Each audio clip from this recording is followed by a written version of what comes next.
Binibini ang Buddha sa templong ito ay napaka-epektibo.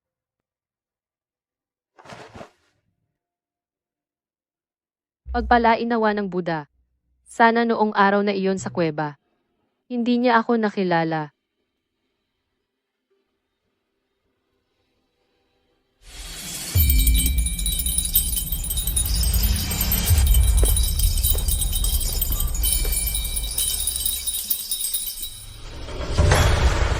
Ganoon ba, Ginoo? Kapag nakahawak kayo ng lalaki, napupuot kayo, gusto ninyo siyang patayin. Kapag babae naman, wala kayong nararamdaman.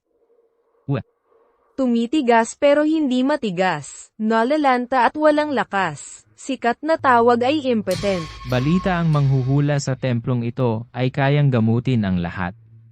Kung walang lunas ito, wala na siyang dahilan para umiral. Sinabi mo rin, dati hindi ganoon, kamakailan lang ito.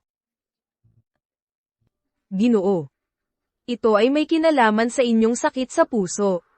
Kamakailan, may nangyari bang kakaiba?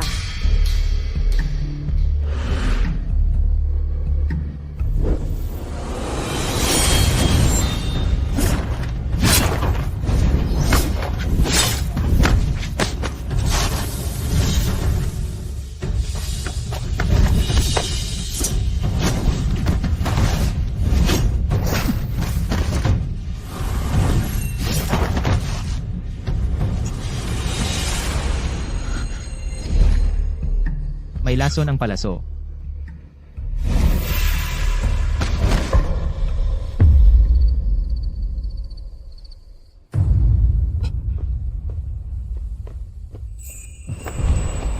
Ang init. Binata. Ang lamig ng katawan mo. Walang galang. Binata, tulungan mo ako. Mabilis lang ako. Hindi, ngayon huwag kang gumalaw. Kung hindi, kakalat ang lason. Huwag kang matakot. Dahan-dahan lang ako. Hindi masakit.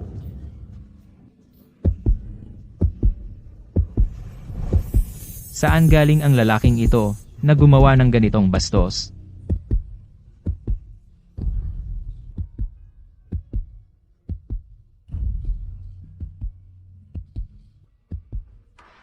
Binata, talagang hindi mo ipinapakita ang iyong kakayahan. Ginoo, dahil sa lalaki kayo nang hihina. Ang tanging solusyon ay tapusin ang masamang relasyon na ito. Para bumalik sa normal.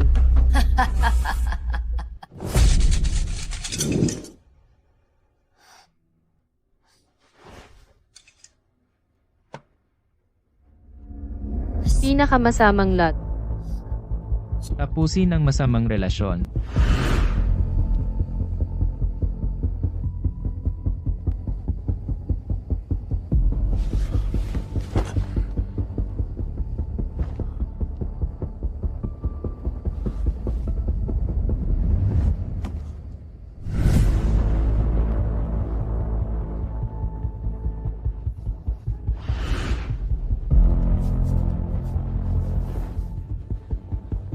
Hanapin ang buong Hanlin Academy. Hanapin ang lalaking iyon. Patayin siya.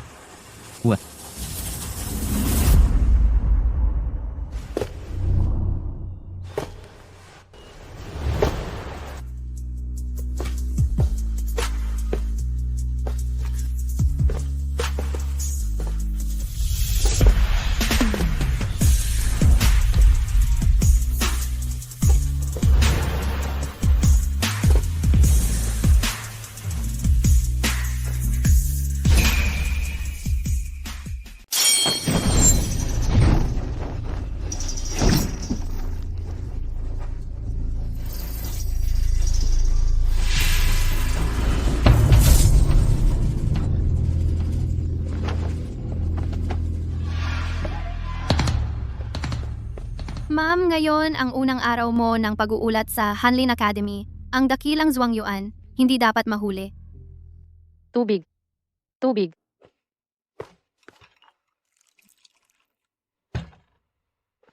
Halika.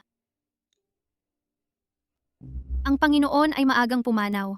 ang may bahay ay buntis at walang tulong para mapanatili ang karangalan ng pamilya Song. Kaya napilitang hayaan ang binibini. Mula sa unang araw ng kanyang kapanganakan ay magpanggap na lalaki. Ipadala kayo sa pag-aaral at makilahok sa pagsusulit. Ngayon, tila darating na ang edad para sa kasunduan sa kasal. Hindi naman pwedeng palaging ipagpaliban at magdulot ng hinala. Kung hindi, kunin mo na si Quizu para patahimikin ang mga iyon. Kung hindi, sa panig ng prinsesa.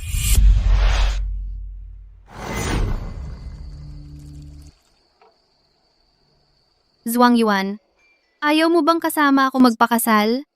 Kung hindi mo man lang iinumin ang tasang ito, mamamatay ako sa kalungkutan.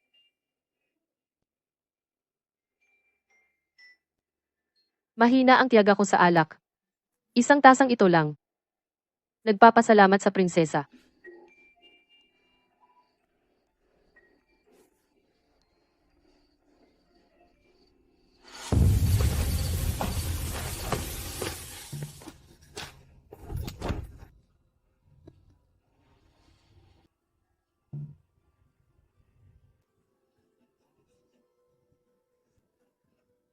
Ang prinsesa ay naglagay ng gamot sa alak. Naging pabaya ako.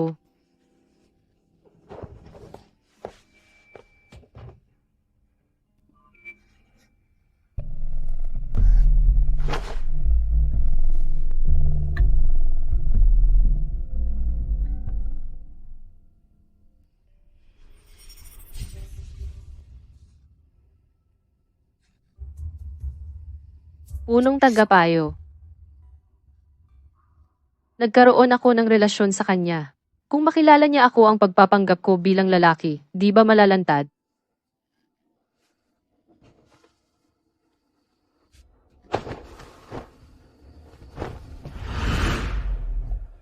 Hindi pwede. Ang mga palatandaan ay pawang masama. Ibig sabihin, nagbabala ang bodhisattva na huwag lumabas. Mag-apply ako ng leave ng ilang araw.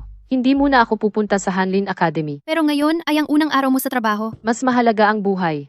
Magpahinga muna ng ilang araw. Kapag lumipas na ang pangyayari, sabihin mo na nagkaroon ako ng allergy na nakakahawa. Si, Ginoo.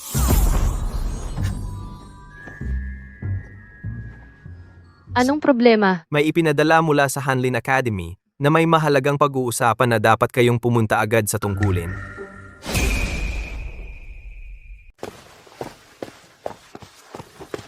Ano ba talaga ang dahilan nito? Hindi man lang nila ipinaliwanag. Mga Ginoo, nagtitipon dito para saan? Mukhang hindi pamilyar pa, baguhan. Opo. Ako si Song Shuyu, isang compiler. Ang punong ministro ay nagpatawag kaninang umaga.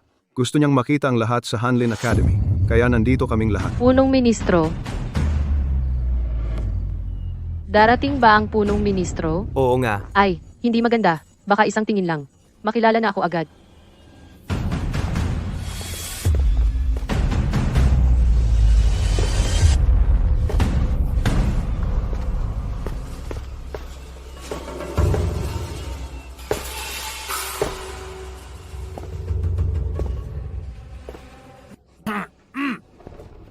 punong ministro.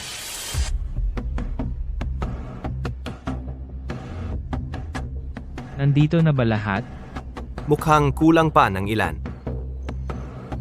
Kung gayon, magpadala ng tao sa kanilang mga bahay. Kahit anong paraan. Dalhin sila rito. Opo, Ano ba talaga ang pakay niya? Magsimula na tayo. mangyaring mga Ginoo, lumapit at magpakilala. Jiang Lin, taga Jingzhou, taga Reipaso. Jiang Yuan Sheng, taga Jiangyin, taga Pagbasa. Tao Chenki, compiler ng Hanlan Academy, taga Minzhou. Zhao Kun, taga Minnan, top scholar, editor ng Hanlin Academy. Liu Weiming, taga Hubei. Chui Ying, taga Yanzhou. Naku, naku. Ang bagong top scholar na si Song Shuyu. Song Shuyu. Ikaw. Halika.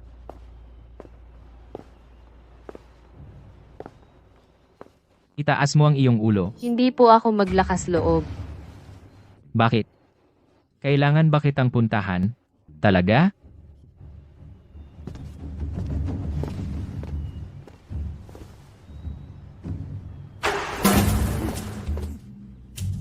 Anong nangyayari? Paano ito nangyari? Ako ay taga-Hubei.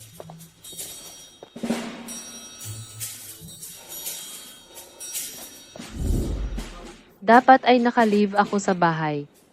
Dahil sa pagkawala ng aking mga ngipin, nagdulot ito ng pagbabago sa aking mukha. Natatakot akong mabigla kayo. Ibaba mo na ang iyong ulo.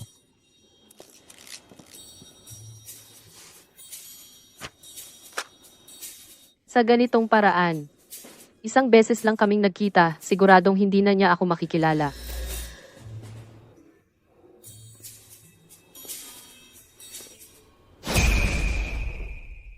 Mula ngayon, dito ka na.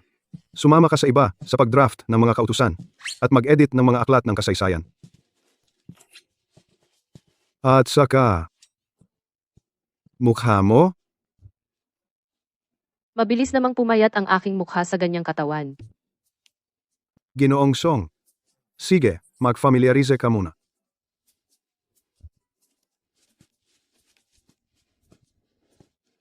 Kaya pala siya ang pinili ng emperador, ang nangungunang iskolar na personal na pinili, mas maputi pa sa dalaga. Oo nga, ay, kani-kanina lang ang dating ng punong ministro. Akala ko, papatay siya sa Hanlin Academy. Hindi nga may kakaila. Ilang araw na ang nakalipas, ang mabagsik na ito ay naghahanap ng tao sa buong lungsod. Hindi alam kung sino ang nagkasala sa kanya ng ganoon. Kapag natagpuan, ayon sa ugali ng taong iyon, kung mahanap ang tao, baka hindi lang pagpugot ng leeg ang mangyayari. Ang impyerno na pinamumunuan niya ay mas nakakatakot kaysa sa kulungan ng Ministry ng Katarungan. Sobrang nakakatakot. Ginoong Song, anong nangyari sa inyo? Wala. Ang pagbisita para magpakita ng malasakit ay peke. Dumating siya para hanapin ako, para ipaghiganti ang kahihiyan ng sapilitang pagsasama.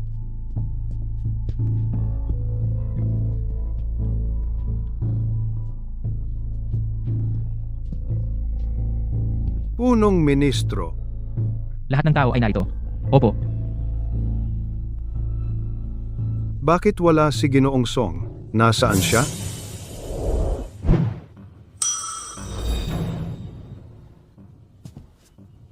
Diyos ko, ipagkaloob na malampasan ko ang pagsubok na ito. Magsasagawa ako ng vegetarian diet tuwing una at ika-15 araw ng buwan.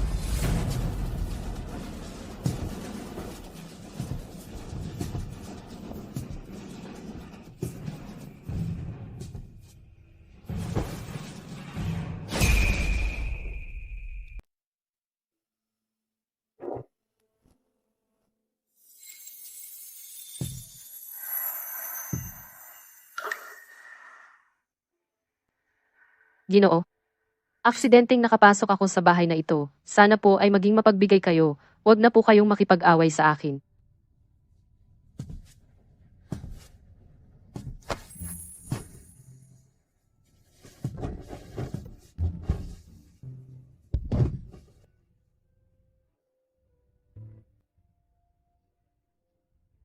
Ginoo, pakiusap, mag-ingat kayo.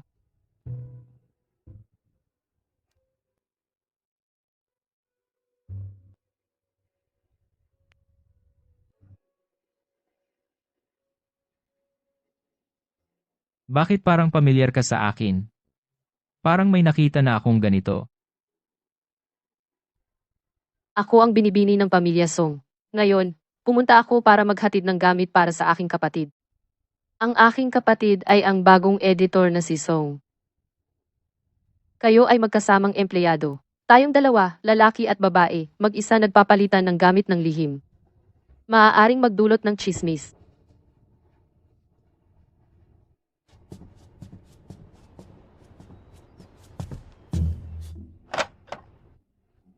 Ako, Nasaan ang damit na binili ko para sa asawa ko?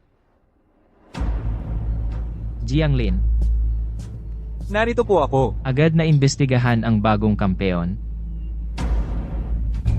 Pamilya Song.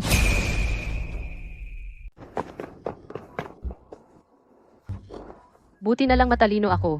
Muntik na akong mahuli. Pero sa ganitong paraan, hindi pa mawawala ang hinala ng mapagmataas na iyon. Kailangan ko talagang baguhin ang itsura ko. Para iwas.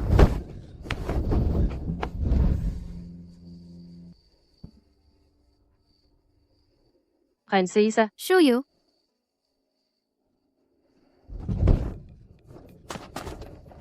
nagkasala ako, karapat dapat akong mamatay. Shuyu, alam ko. Ngayon ang unang araw mo sa trabaho, kaya pinuntahan kita. Sinong mag-aakala?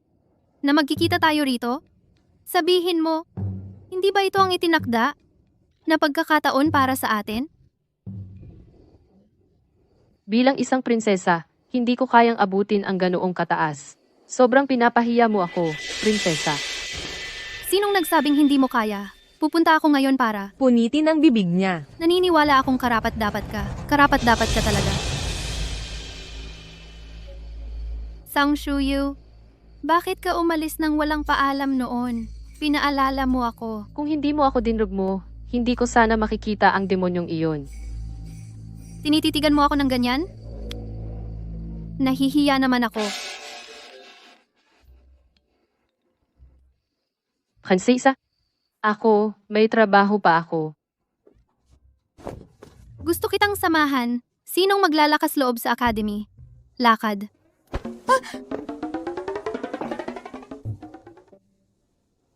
Ito. Lahat ito ay para sa'yo. Mga inihandang merienda. Halika, tikman mo. Muli na naman, sigurado bang wala rito ang gamot?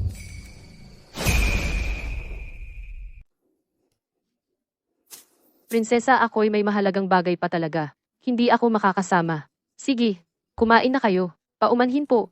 Aalis na ako. Song Shuyu, tumigil ka! Prinsesa! Prinsesa! Wag na po kayong humabol. Prinsesa. Shuyu, wag kang tumakbo. Prinsesa! Prinsesa! Prinsesa! Wag na po kayong humabol. Wag na po kayong umalis, prinsesa. Shuyu, prinsesa, prinsesa. Wag na po kayong humabol. Shuyu, prinsesa! Prinsesa! Sandali, hintayin mo ako. Ano ba itong kapalaran ko? May gustong pumatay sa akin, isa. Isa naman gusto akong kainin. Shuyu.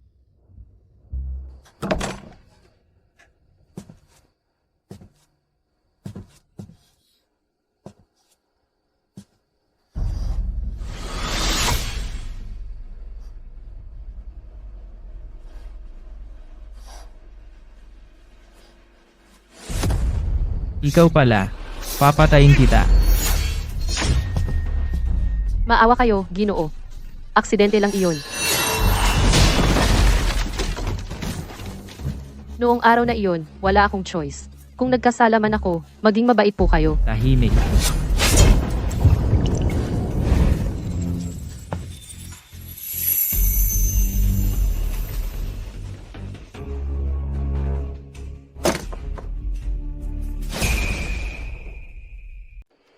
Babae ka pala. Tapos na, tapos na. Ito na, talagang tapos na. Shuyu, Bakit siya parang multong ayaw umalis? Sumunod siya. Shuyu, alam kong pumasok ka sa silid na ito. Song Shu, Ginoong Shi, hindi dapat malaman na babae ako. Sana itago mo ang sikreto ko. Bitawan mo ako.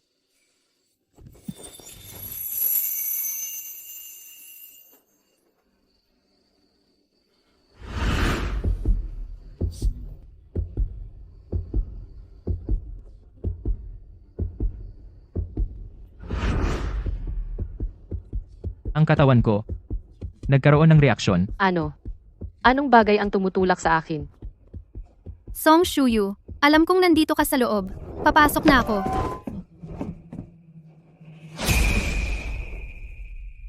Diretso pasok ang prinsesa sa opisina. Ano ang pakay? Xie Xiaofu.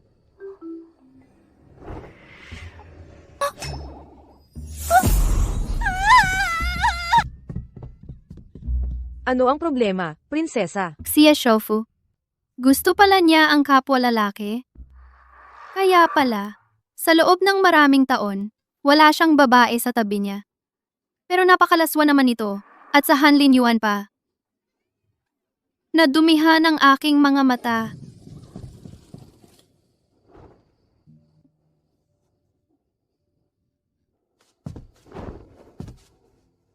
Maraming salamat sa tulong, Ginoo. Dakilang utang na loob. Tatandaan ko ito sa aking puso. Tuwing unang araw at ika-15 ng buwan, magsisindi ako ng insenso at mananalangin para sa iyo. Ingatan ang iyong kalusugan. Huwag kang magmadaling magpasalamat. Ang ating usapin, hindi pa tapos. Ginoo, noong araw na iyon, wala akong magawa. Mula nang mangyari iyon, hindi ako nagkaroon ng reaksyon sa kahit sinong babae. Kung ang problema ay nasa kanya, siya ang tanging paraan. Nakabalat kayo bilang lalaki. Ang bagong kampeon na pinili ng emperador. Ito ay kasalanan ng panlilinlang sa emperador, ang buong pamilya Song. Ay mapapahamak dahil sa iyo. Ang Grand Secretary ay laging tumutupad sa kanyang salita at isang mapagpasyang tao. Hindi pa siya kumikilos ngayon, ibig sabihin, may gusto siya. Alam kong nagkamali ako ng malaki. Ginoong Xie, kung itatago mo ang aking lihim, handang ako, para sa iyo, gawin ang anumang bagay, kahit mapanganib. Sa ngayon, may isang bagay na kailangan mong gawin.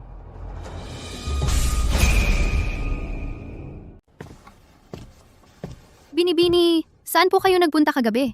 Ngunit ang mga gawain sa Hanlin Academy ay masyadong abala. Abala, buong araw. Talagang pinagod ako. At may malaking problema pa.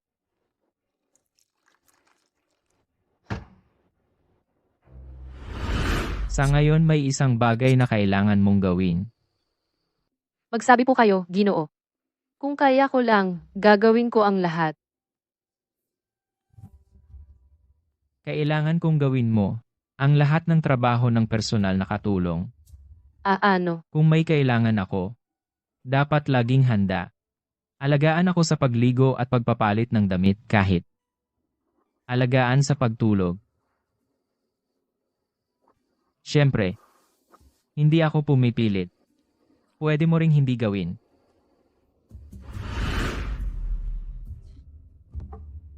Sabi mo, hindi ka pumipilit, ang galing mo magsalita kung hindi mo hawak ang aking sikreto. Hindi ako susunod sa kanya. Binibini, sino po ang tinutukoy ninyo? Sa tingin ko, si Shuyu, ang top scholar dapat ay pag-aari ng aming si Jincheng. Dati nang napagkasunduan, na ipaampon si Jincheng sa iyo, pero nag-anak ka ng lalaki. Ninakaw ang swerte ng anak ko. Si Shuyu ay hinirang na Juang Yuan iyon ay sa pamamagitan ng kanyang sariling pagsisikap na nakuha. Kung magsasalita ka pa ng kalokohan, huwag ka nang sumunod sa akin. Ate, alam kong hindi maganda ang mga salita ko. Huwag mo na lang itong isapuso. Sa totoo lang, si Shuyu ay mukhang mahina. Baka katulad ng kuya ay may mukhang maikli ang buhay. Wala namang kasing galing ng aming si Jincheng.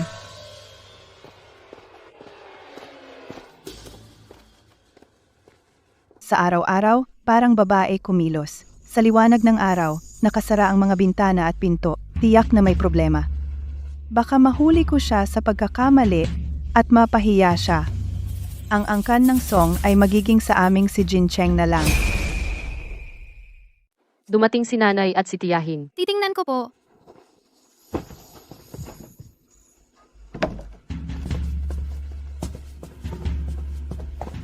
Madam, at pangalawang madam, bumalik ang binata mula sa Hanlin Yuan. Medyo pagod siya, kaya gusto munang magpahinga, bago pumunta para magmano kay madam. Ayos lang, pumunta lang ako para makita. Mamaya, sabihin mo sa kanya na pumunta sa akin para kumain. Tara na. Anong klaseng katawan iyan? Napakahina? Isang araw lang sa Hanlin Yuan, pagod na agad. Hayaan mo akong, ang iyong tiyahin, tingnan ka.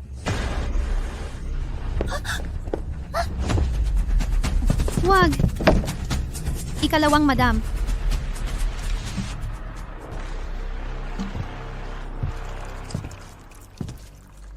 Tiyahin, bakit kayo nagmamadali? Pumasok kayo nang hindi tinatawag. Sa sikat ng araw, sarado ang mga bintana at pinto. Tiyahin, Akala ko may importante kayo. Hindi ba sinabi kong masama ang pakiramdam? Shuyo, mabuti na ba ang pakiramdam mo? mabuti na. Shuyu, Napakahina ng katawan mo. Dati, dapat ibinigay ang trabaho sa Hanlin Yuan, sa iyong pinsang lalaki. Gusto ko sana. Sayang naman ang pinsan kong si Jincheng. Hindi man lang makapasa sa pagsusulit ng Shukai. Ang mga pangalan ng mga babaeng nasa brothel, mas naaalala pa kaysa sa 4 na aklat at 5 klasiko. Talagang, walang kakayahan. Ikaw. Mas mabuti pa iyon kaysa sa iyo. Mas mabuti pa iyon kaysa sa iyong hindi pa nagpapakasal sa tamang edad. Ngayon, sa labas, kumakalat ang chismis. Ang panganay na si Song ay mahilig sa lalaki. Walang galang.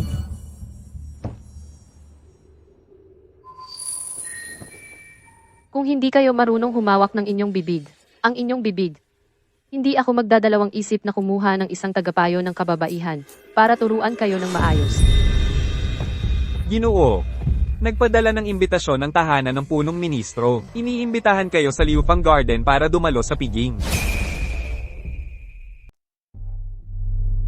Shuyu, simula nang pumasok ka sa Hanlin Academy, ay nakuha mo na ang papuri ng punong ministro. Kung alam ng tatay mo sa langit, tiyak na matutuwa siya para sa iyo. Huwag kang mag-alala, Ina.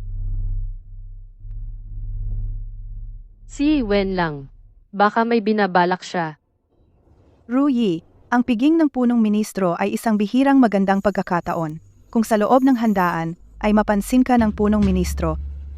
Mula ngayon, ang pamilya Song ay ang ikalawang sangay ang masusunod. Pero, Ina, wala tayong imbitasyon. Madali lang iyan. May espesyal na kuwadra ang Liufang Garden. Sa oras na iyon, magtago ka sa karwahe ni Song Shuyu at sumama para makapasok ka sa piging. Siya. Ginoong Song. Ginoong Song, punong ministro ay naghihintay na sa iyo sa Dengfeng Pavilion. Pakisundan ako. Ginoong Song, ito po.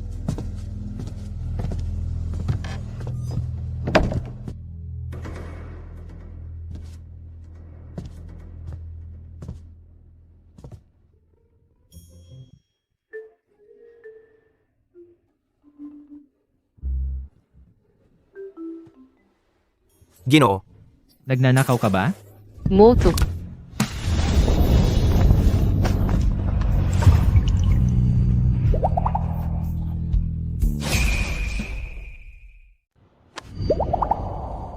Bakit walang reaksyon? Siguro dahil hindi sapat ang pagkakadikit. Maliit na aksidente. Aksidente.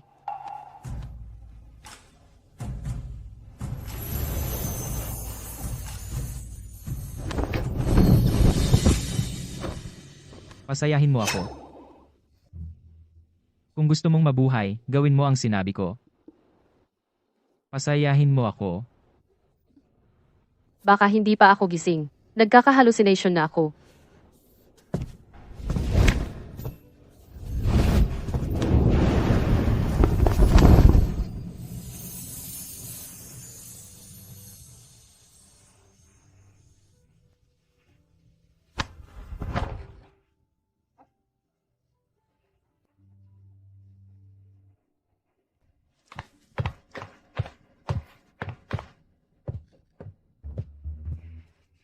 Ayan, nahuli na kita. Siguradong hindi ka makakatakas.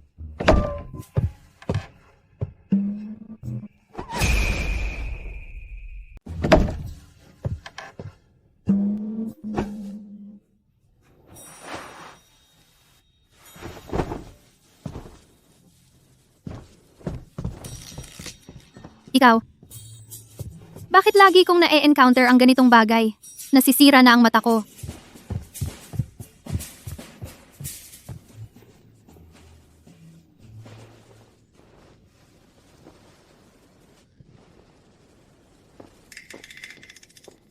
Shuyu.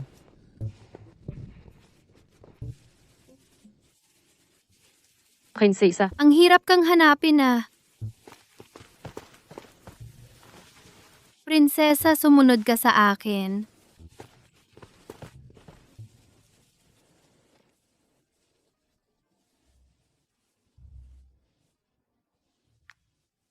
Shuyong ngayon, nakita ko na naman. Si Grand Chancellor Shi ay nagsasamantala sa isang lalaki. Katulad noong araw na iyon, sa Hanlin Academy. Nakikipagtalik sa liwanag ng araw. Kawalang hiya. Oo, napakawalang hiya. Ilang taon na ang nakalipas, ang aking ama ay gustong ipakasal siya. Pero tumanggi siya. Hindi ko akalain na siya ay may gusto sa lalaki. Iyon pala ay isang talamak na pag-ibig sa lalaki. Kaya pala gusto niya akong patayin. Hindi siya mahilig sa babae. Kaya ligtas ako. Hayaan na lang na mailabas niya ang galit. Alam mo, noong binuksan ko ang pinto, nakaupo siya doon. Nakabukas ang kanyang damit. Baka siya ang nasa ilalim.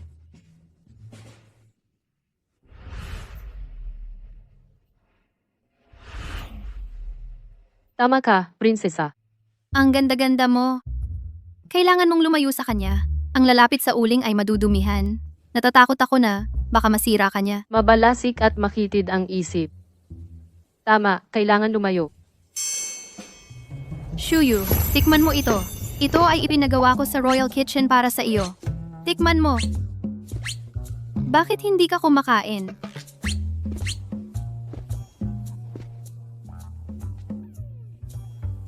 Naku, Salamat, Ginoong Shi. Gusto ko ring malaman, kamahalan. Si Ginoong Song na sumusunod sa akin ay hindi matututo ng masama.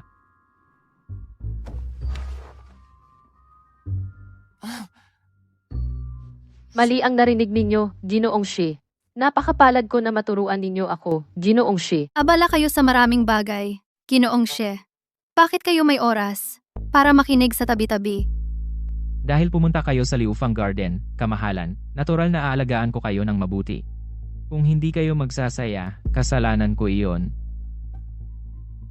Masaya akong nakikipag-usap kay Shuyu. Hindi na kailangan ng presensya ninyo rito.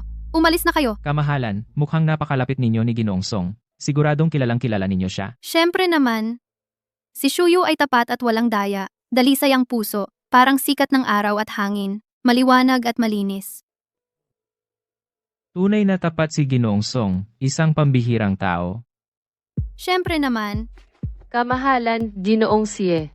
Medyo masama ang pakiramdam ko. Papaalam na po ako. Shuyu, Shuyu. Ginoong Shi, si Song Shuyu ay aking unang napili. Alam ninyo ba? Talaga? Siya. Talagang nagkagusto siya kay Shuyu. Hindi pwede. Dapat ko siyang protektahan.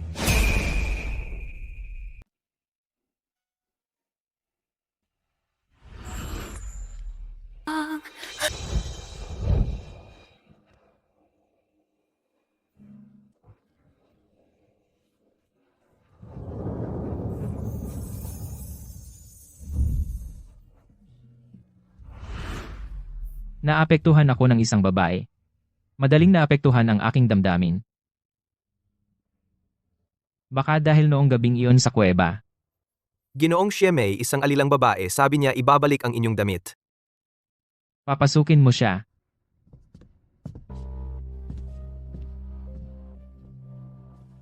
Ginoo, ako po ay narito upang ibalik ang damit. Bakit nasa iyo ang damit na ito?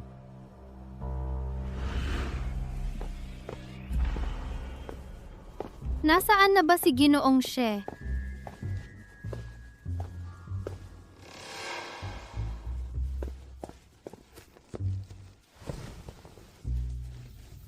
Ang disenyong ito, sa buong kabisera ang punong ministro.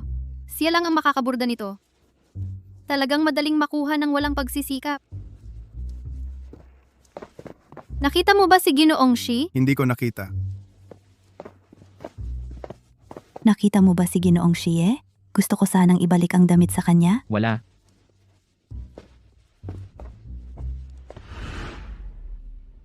Song Suyu, paano mo nagawang itapon ang aking damit?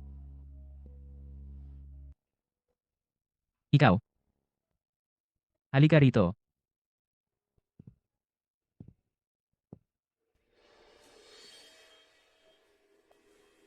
May tao. Ginoo. Itapon ninyo siya sa labas. Opo.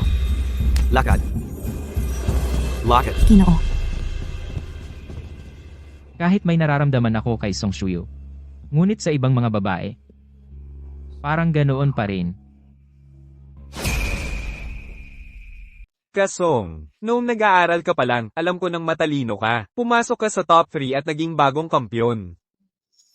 Noong araw ng pagpapahayag ng resulta, ang bunsong kapatid ko ay pumunta sa Jomchang Street para bumili ng bulaklak para sa iyo, Kasong.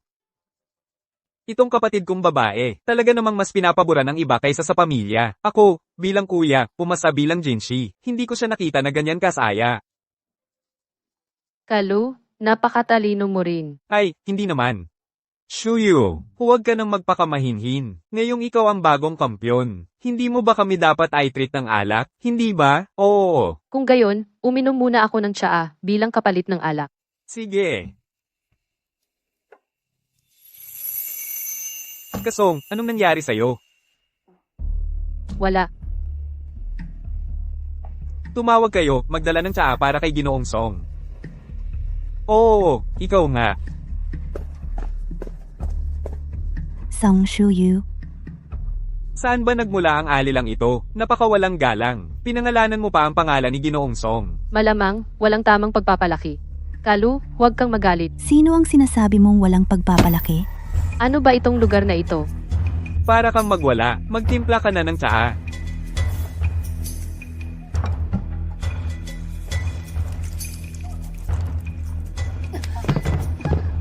Bakit sa Liupang Garden ay may ganitong bastos na utusan? Umalis ka na.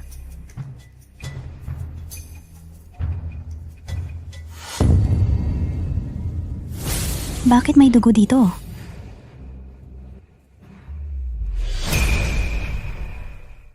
Isang lalaki na biglang nagdurugo. Hindi ko alam kung anong sakit sa puso iyon.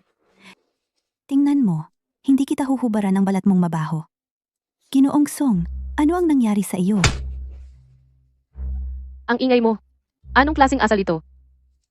Kanina lang ako natisod sa hardin. Nasugatan ang palad ng maliliit na bato. Nadumihan lang. Tanga, kung ayaw mong masira ang iyong reputasyon, mapalaya sa angka ng Song, manahimik ka na lang. Ikaw ay isang alila ng Liufang Garden. Hindi dapat ako makialam sa iyo. Ngunit ngayong araw si Ginoong Shofu ang nag-oorganisa ng piging dito. Napakawalang galang mo. Ilang beses mong ininsulto ang mga Ginoo. Nagsalita ng walang galang. Ang ganitong pagpapalaki, walang karapatang manatili dito. Mga tauhan, palayasin siya mula sa Liufang Garden. Kung may magtanong ang Panginoon, sabihin mo lang ang totoo. Ikaw, bitawan mo ako. Alice, Bitawan mo ako. Ginoong Song, kumusta ang sugat mo? Mas mabuting magpatingin ka na agad sa doktor, baka mahawa pa. si Song ngayon ay magpapaalam na. Hindi na ako maaaring manatili rito. Kailangan kong umalis agad.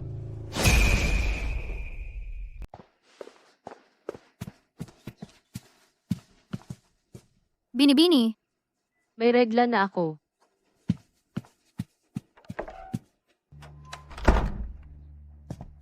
para sa binibini. Pero tuwing ikasyam ng buwan yan, bakit napaaga ng sobra? Hawakan mo muna yan para mainit. Magluluto ako ng salabat para sa'yo.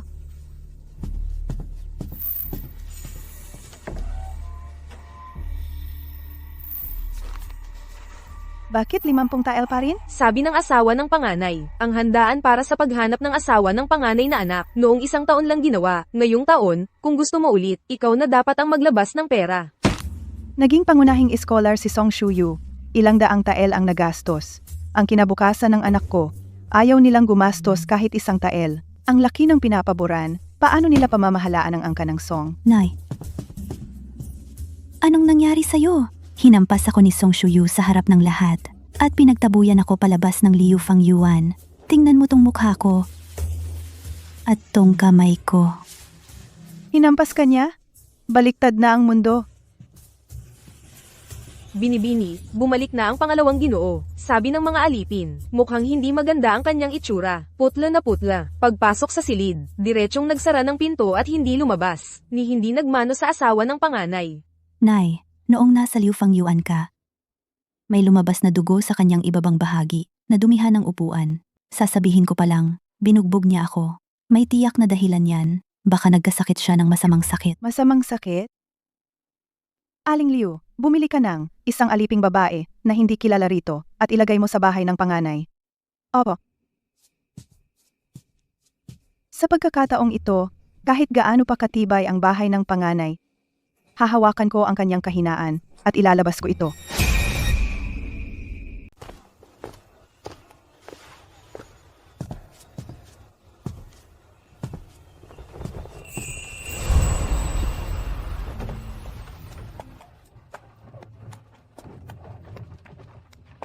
Bakit po? Bakit ako dapat magsuot ng damit pambabae? Ano ba talaga ang gusto ninyo? Natatakot ka?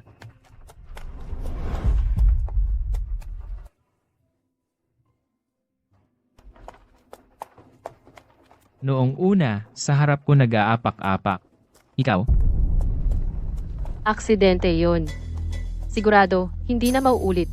Kakalimutan ko na lahat. Huwag kayong mag-alala.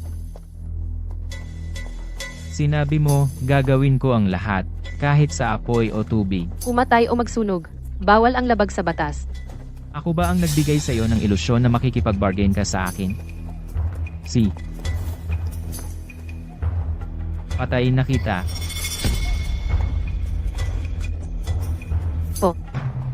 Ang paglabas na ito, hindi naman para sa akin magpakita ng kapangyarihan, di ba? Kayo naman, lagi na lang patayan. Ako na may duwag na talaga. Kung may mangyaring masama, baka hindi na ako makapaglingkod sa inyo. Tuso. Munting Soro.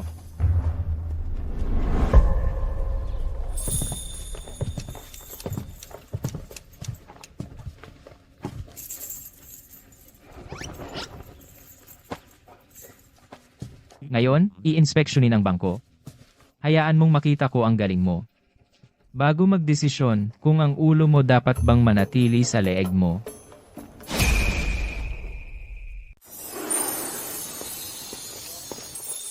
Ang daming pera. Ang mga underground na bangkong ito ay pag-aari ng Prinsipe Shan.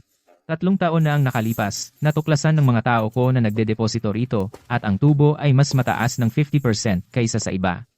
Gayunpaman, lahat ng kanilang tauhan ay nakatala sa talaan, at hindi maaaring magpanggap. Ano ang gusto mong gawin?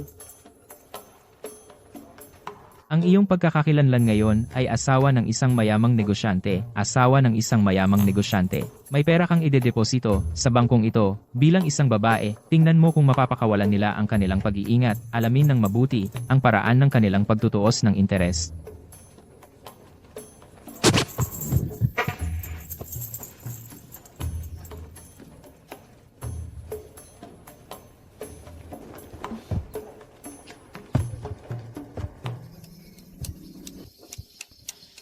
Ginoong tagapamahala, narinig ko na sa inyo ay mataas ang interes sa pagdedeposito. Mataas ang interes, totoo ba? Sino ang nagrekomenda sa'yo? Noong kumakain ako sa Function Restaurant, narinig ko ito mula sa iba. Narinig ko ito mula sa iba. Kailangan ba talagang may magrekomenda? Ano ang gagawin ko? Walang nagrekomenda sa akin. Sa una ay kailangan. Pero magkano ang idedeposito mo? 500 tail. 5,000 tail. 50,000 tael. 5,000 tael, hindi pa sapat sa kinikita ng asawa ko sa isang biyahe. Maaari ko bang malaman kung ano ang hanap buhay ng inyong pamilya? Ang pamilya namin ay negosyo sa balat. Ay negosyo. Sa balat. Pasensya na, pasensya na, pasensya na.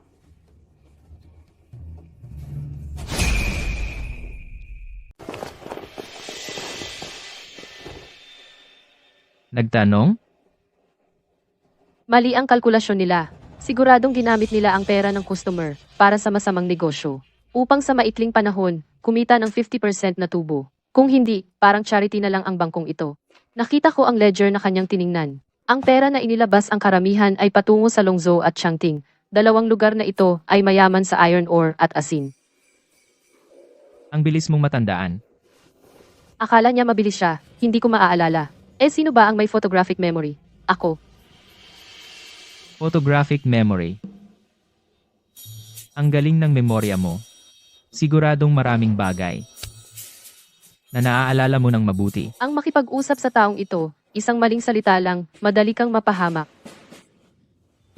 Ang iniutos mong kalimutan, talagang wala akong maalala. Sabihin mo nga, ang dinadala sa dalawang lugar na ito, ano ba talaga ang layunin? Siguradong smuggling ito. Kung gusto mong patunayan, sa Xianwang Mansion, tiyak na may clue. Nasaan ang babaeng yun? Hanapin. Sabi ng manager. Hindi natin dapat pakawalan ng malaking isda. Doon? Tara.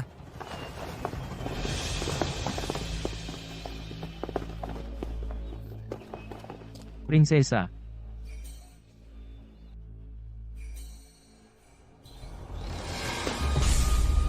Sandali!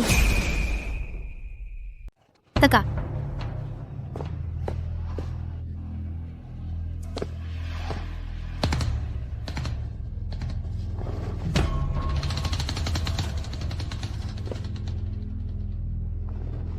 Nagpupugay po ako sa prinsesa.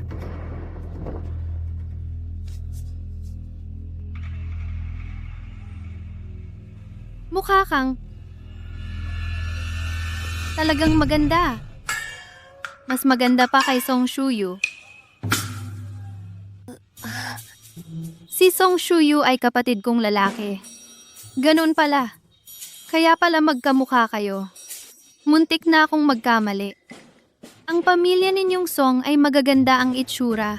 Napakasundo natin. Mula ngayon, ikaw na ang aking alaga. Kung may mga taong mangapi sa'yo, sabihin mo lang sa akin. Ako na ang bahala sa mga mapagkunwari. prinsesa, nagsasalita ng masama sa harap ko, hindi ba ito nararapat? Sa matatapat, walang lihim. Ang aking tapat na pagsusuri ay natural na dapat sabihin ng lantad. Ano ang gagawin niya? Dahil ang kapatid na babae ni Ginoong Song ay nandito rin, bakit hindi natin yayain si Ginoong Song na uminom ng alak? Ano sa palagay ng prinsesa? Hindi maganda. Hindi maganda. Bakit ka sumisigaw ng malakas? Bakit ka ganyan kalakas? Ang kapatid kong lalaki ay hindi marunong uminom. Baka sa harap ng punong ministro, mawala ng biyaya, huwag na natin siyang tawagin. Tama, si Xiwen lang ay mahilig sa lalaki. Ngayon, banggitin si Shuyu, tiyak na hindi maganda ang intensyon. Tama ka, huwag na lang tawagin ang iyong kuya. Kayong dalawa, lalaki at babae, magkasamang naglalakad, hindi rin angkop. Halika, dadalhin kita sa Wanbao Pavilion. May bagong dating na mga alahas doon, at mga tela.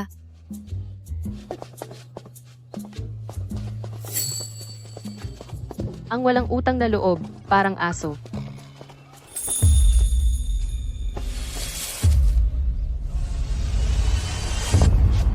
Mahal na prinsipe, tiyak na hindi ako nagkakamali.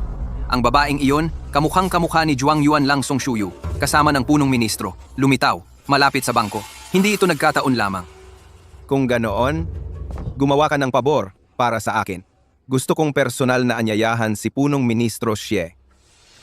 Ang isa pang imbitasyon ay dadalhin mo sa bahay ng pamilya Song. Opo, Maganda rin ito. Subukan mo. Salamat, prinsesa. Hindi mo kailangang maging masyadong formal sa akin. Ikaw ang kapatid ni Shuyu. Kaya ikaw na rin ang aking kapatid. Wag naman. Ikaw ay isang prinsesa. Ako ay isang karaniwang babae. Paano ako magiging kapatid mo? Kaya nga, magkapatid kayo. Pareho kayong magsalita. Kapag marami kang sinasabi, mas madaling magkamali. Kailangan kong makahanap ng dahilan para umalis. Tikman mo ito.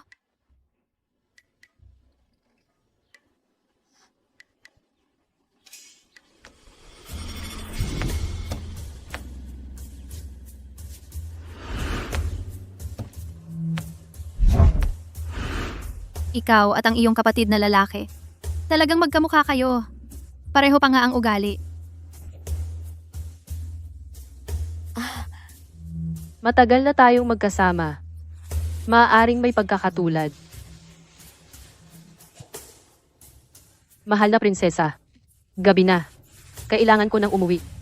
Huwag mag-alala. Mamaya, ako na mismo ang maghatid sa'yo. Binibining Song, ang Ginoo ay naghihintay sa labas. Ako ang maghahatid sa kanya pauwi. Prinsesa, sinabi ni Ginoong Xie, dahil siya ang nag-imbita sa kanya, siya dapat ang maghatid sa kanya pauwi. Kung hindi, mahirap ipaliwanag kay Ginoong Xiong. Ayokong makipag-away kay Xie Wen lang. Pero tandaan mo, sabihin mo sa kapatid mong layuan siya. Siya. Mahilig sa lalaki. Salamat sa paalala, prinsesa. Sasabihin ko sa aking kapatid. Sina? Salamat po, Ginoo, sa pagligtas sa akin. Ang prinsesa ay minamahal ng kanyang kamahalan. Medyo spoiled nga siya. Kung palagi kanyang pinupuntahan, pwede mo akong gawing dahilan para iwasan siya. Pero ito, makakaapekto ba sa iyo? Hindi ako nagpapahalaga sa tingin ng iba. Sabi nila napakalakas niya sa gobyerno at walang awa. Lahat ng sumasalungat sa kanya ay tinatanggal ng lihim. Pero ang pinakakalaban niya, ang tagapayo ng emperador, ay buhay pa rin hanggang ngayon. Ano ba talaga siya? Anong uri ng tao?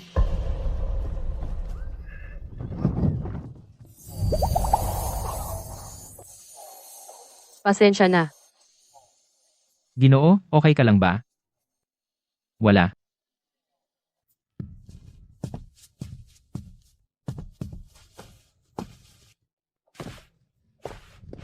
Binibini, ano pong nangyari sa inyo? Bakit po ang pula ng mukha nyo? Wala? Maghanap tayo ng lugar para magpalit ng damit. Binibini, Ginoo, may dumating na imbitasyon mula sa palasyo ng Xianwang. Palasyo ng Xianwang.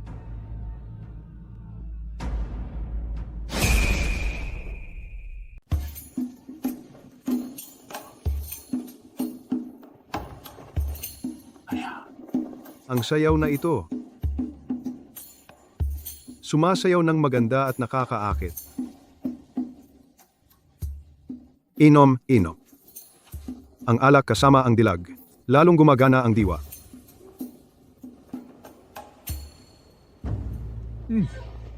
Ang ganda. Tapos na ba? Narinig ko noong nakaraan. Si Ginoong Xie ay nasugatan. Ngayon, gumaling na ba? Ang pagkakasugat ni Si Wen lang, hindi pa kumakalat, hindi kaya. Noong araw na iyon sa kuweba siya nasugatan. Ay ginawa ng Prinsipe Xian. Maraming salamat sa pag-aalala ng prinsipe, ako'y gumaling na ng malaki. Dahil din sa pagkakasugat na ito, ako'y nagkaroon pa ng biyaya sa kasawian. May magandang balita pa? Nalaman ko na sa kabisera, may ilang iligal na bangko, gumagamit sila ng mataas na interes upang mangakit ng tao na magdeposito. At ginagamit ang pera para sa smuggling. Kalahating oras ang nakalipas. Ang mga tauhan ng Dali Temple ay pumunta para sumalakay. Sa oras na ito ay dapat tapos na ang pag-aresto. Tinatayang halaga ng pilak. Marahil daan-daang libong tael.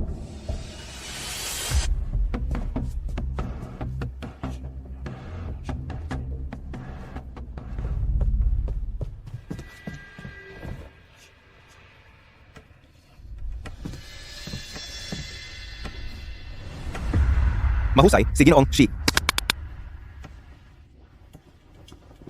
Labis ang papuri ng prinsipe. Para lang mabawasan ang alalahanin ng kanyang kamahalan. Marahil ang Prinsipe Xian mismo ay hindi inaasahan ang isang piging na may patibong. Sa huli ay nalinlang ni Xie Wen lang na nagpapanggap sa silangan, ngunit umaatake sa kanluran. At nasamsam ang bangko. At kailangan pang lunukin ang pait. Napakalas. Ginoong Song. Narinig ko na ikaw at si Ginoong Xie ay dati.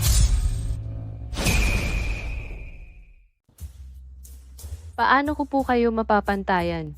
Punong ministro, Ang chismis na iniibig ka ng prinsesa. Totoo naman, di ba? ang pagtingin ng prinsesa. Sino po ako para tumanggap? Ang ganyang kagandahan, kung ito ay babae, ako rin ay maaakit. Salamat, Ginoo. Sumasang-ayon ka ba? Prinsipe. Si Ginoong Song ay Ginoong Song pa rin.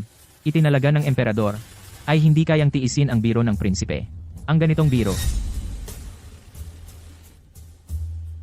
Ginoong Song, may napupusuan ka na ba? Wala pa. Noong ako ay nasa iyong edad, mayroon na akong ilang babae. Ganyan. Sa aking palasyo, bumili ako ng ilang magagandang babae. Ngayon ay ibibigay ko sa iyo. Prinsipe, hindi ito nararapat. Ano ang hindi tama?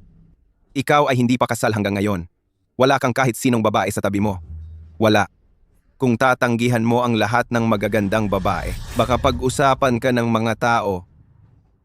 Kung mayroon kang problemang hindi mo masabi, maaari kitang tulungan.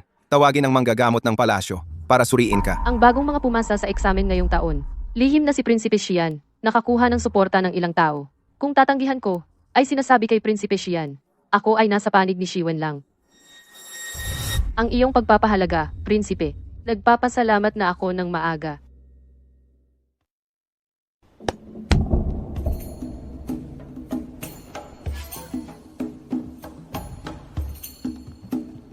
Ginoong Song, huwag kang mag-alala sa aking palasyo. Inayos ko na ang mga silid para sa inyong lahat. Ngayong gabi, dito na kayo manatili. Halika na, Ginoong Song. Ginoong Song, subukan ninyo ito. Hindi, huwag na. Ginoong Song, isa pang inumin.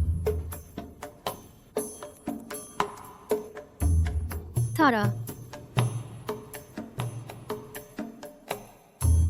Huwag na. Hindi na talaga ako makainom. Huwag mag-alala, okay lang malasing. Kayong dalawa. Ihatid si Ginoong Song sa pahingahan. Tiyakin ninyo na alagaan ninyo siyang mabuti. Kung hindi kayo magaling, kayo ang sisisihin ko. Opo. Tulungan ninyo ako.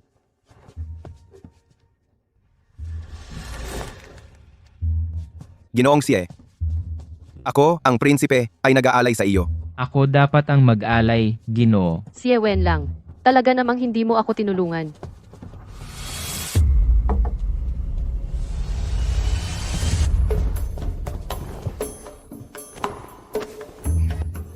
Sandali. Nagising na ako sa kalasingan. Lumabas muna kayo sa labas. Ginoong Song. Hayaan ninyo kaming dalawang magkapatid. Na maglingkod sa inyo. Teka.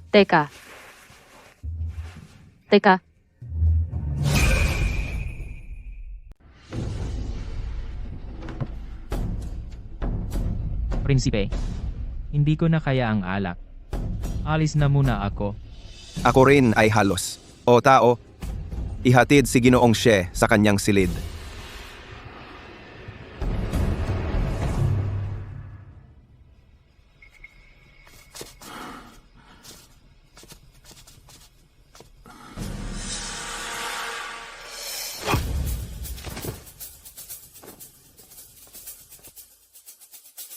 Sinisipat na yata ni Shan Wang na si Song Shuyu ay babae.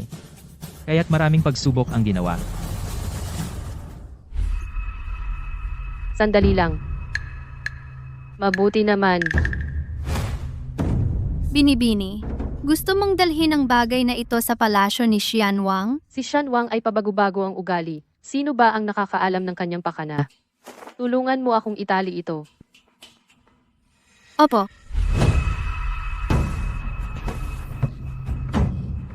May minamahal na ako. Maliban sa kanya, hindi ako sasaling sa ibang babae. Huwag ninyong dungisan ang pagkabirhen ko. Sa ilang araw ay ang kaarawan ni Shuyu. Ano kaya ang dapat kong ibigay sa kanya? Ang prinsesa ay may mataas na katayuan. Ano ang ibibigay kay Ginoong Song ay isang malaking biyaya para sa kanya. Hindi mo masasabi iyan kung ako ay patuloy na ginagamit ang aking pagkatao bilang prinsesa upang supilin siya. Ito ay magkakaroon lamang ng kabaligtaran na epekto. Dapat bigyan siya ng gusto niya. Kamahalan. Masama po. Kamahalan. Si Ginoong Song ay nasa bahay ni Prinsipe Xian. Tumanggi sa paglilingkod ng dalawang magagandang babae. Sinabi niya na may mahal na siyang iba, na magiging tapat siya sa kanya. Ano? Si Prinsipe Shan ay napakalakas ng loob. Sa gabing ito, malamang ay hindi magiging payapa. Song Shuyu, Prinsesa. ikaw! Ikaw! Umalis kayo dito! Opo.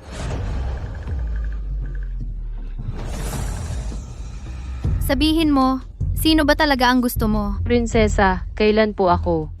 Prinsipe Xian, ikaw ay isang matandang tampalasan. Ginamit mo ang prinsesa upang patayin ang iba. Prinsesa, nagkakamali kayo. Ayoko lang pong paglingkuran nila ako, kaya. Kung hindi mo sasabihin sa akin ng malinaw ngayon ako, hindi ako aalis. Prinsesa, huwag po, huwag. Kung mananatili kayo rito kumalat ang balita, makakasira sa inyong reputasyon. Kaya ikaw talagang mahalaga pa rin ako sa iyo, di ba? Lalabas muna ako. Harangin ninyo siya. Harangin siya. Shuyu, tumigil ka. Shuyu, tumigil ka.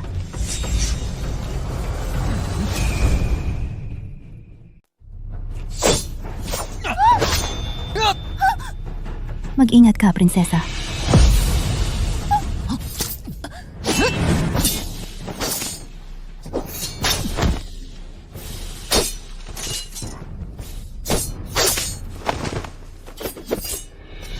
Sino ang matapang na pumasok sa palasyo ng hari?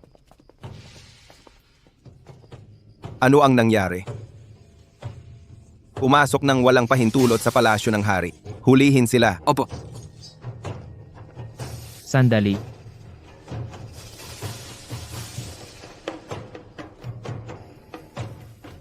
Ginoong Xie, pumatay ka ng marami sa aking palasyo. Ano ba talaga ang intensyon mo? Ako ay narito upang protektahan ang prinsesa sa kanyang kaligtasan.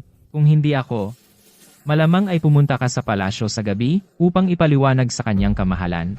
Prinsesa, bakit ka inatake sa iyong palasyo? Ikaw, Tiyuhin. Tama. Ginoong Xie ay narito upang protektahan ako. Shuyu, prinsesa, si Ginoong Song ay malamang nalason. Dadalhin ko muna siya para maalis ang lason. Bilisan mo!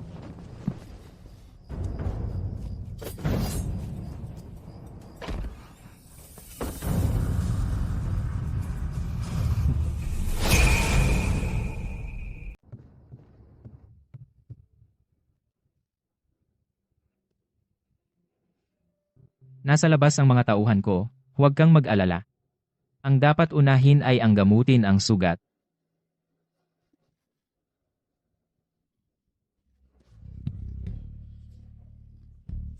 Huwag kang tumingin.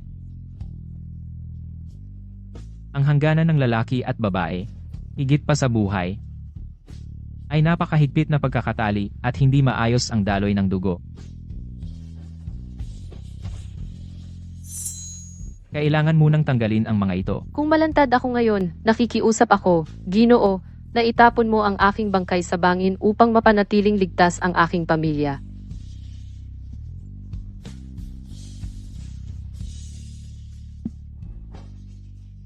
Tiisin mo lang.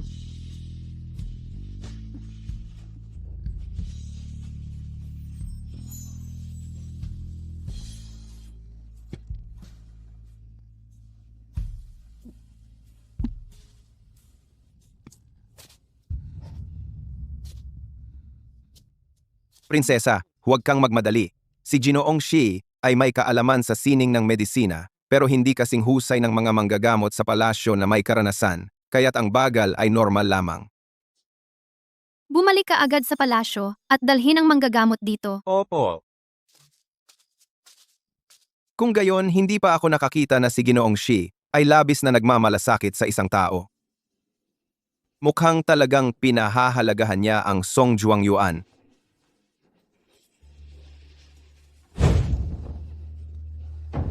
Prinsesa, bigla kang pumasok sa opisina. Ano ang dahilan?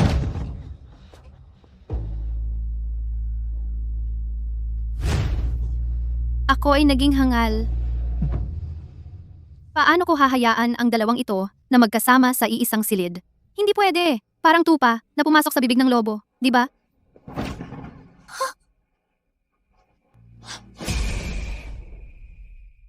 Prinsesa, ikaw. Kayo, Prinsesa, anong nakita mo? Labis kang nagulat.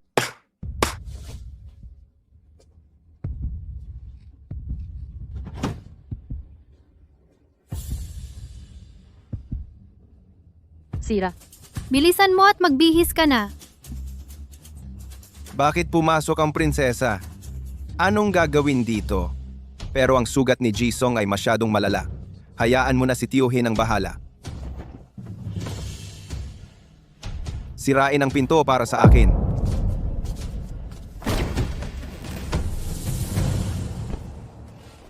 Tiyuhin, kanina ako. Ay natatakot na baka sipunin si Shuyu kaya isinara ko ang pinto dahil nagmamadali. Tiyuhin, ang laki ng gulo na ginagawa ninyo. Ano ang gusto ninyong gawin? Nag-aalala ang tiyuhin sa kaligtasan ni Jisong. Ako'y maayos naman. Dumalo sa piging, ngunit sinalakay. Mukhang sa bahay ng tiyuhin masyadong mapanganib. Sa tingin ko, mas mabuti pang umuwi na si Shuyu. Para hindi malaman kung bukas may buhay pa ba. Tara na.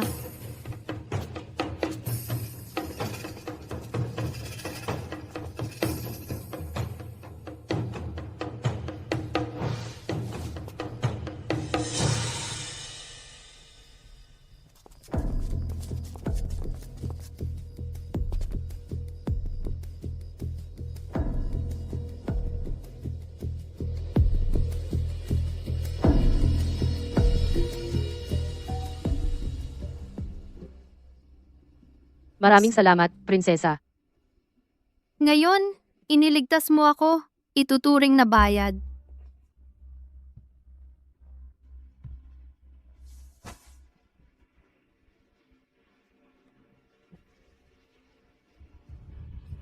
Bumalik sa palasyo.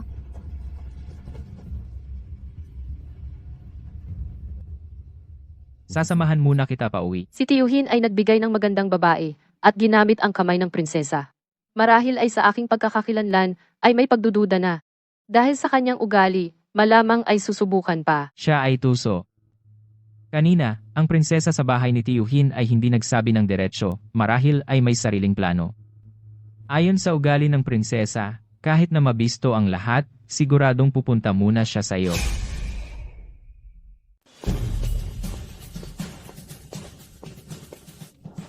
Dumating na ang prinsesa. Talagang pinaparangalan ang tahanan ng mga Song. Nasaan ang hardin ni Song Shuyu?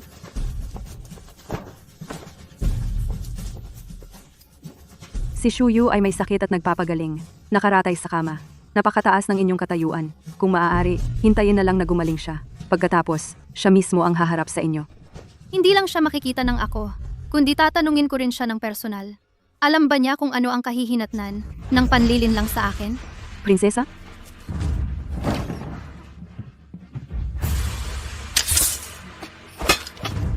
Song Shuyu, napakalakas ng loob mo. Naglakas loob kang dayain ng prinsesa. Hindi pa ako kailanman nalinlang ng ganito. Alam kong karapat-dapat akong mamatay sa pagkakataong ito. Ngunit wala akong balak na linlangin ang prinsesa. Talagang mayroon akong isang hindi maiiwasang dahilan. Nabigo ko ang pagmamahal ng prinsesa. Hindi ako makatulog sa gabi. Lahat ng kasalanan ay nasa akin lamang. Sana ang prinsesa ay huwag idamay ang iba sa pamilyang Song.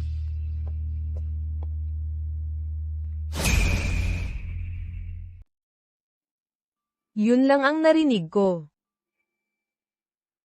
Si prinsesa, hindi ba't lagi sumusunod kay Song Shuyu? Laging mahinahon siyang inaalo. Ngayon, bigla siyang nagalit ng husto sa kanya. Tiyak na may ginawa siyang hindi mapapatawad na kasalanan. Noong nasa Liufang Pavilion, nagkaroon siya ng dugo sa ibaba na tumulo sa upuan. Akmang magsasalita ako, ngunit sinampal niya ako. Tiyak na may nangyari. Ngayong naiisip ko, noong ipinanganak siya, hindi ko talaga nakita ng sarili kong mga mata. Ang bakuran ng panganay na sangay ay mahigpit na binabantayan. Ang kanyang katawan ay mas mahina kaysa sa karaniwang lalaki. Kung totoo ang aking hinala, iyon ay kasalanang ikapapapatay ng buong angkan. Prinsesa? Prinsesa, ingat po kayo.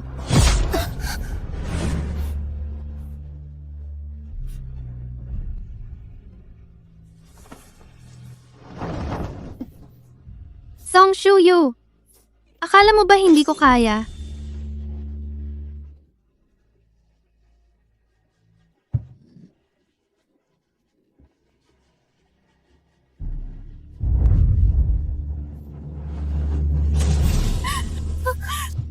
Binibini. Ngayon, Kahit anong uri ka pa, babatukan kita hanggang sa mabalat ang iyong balat?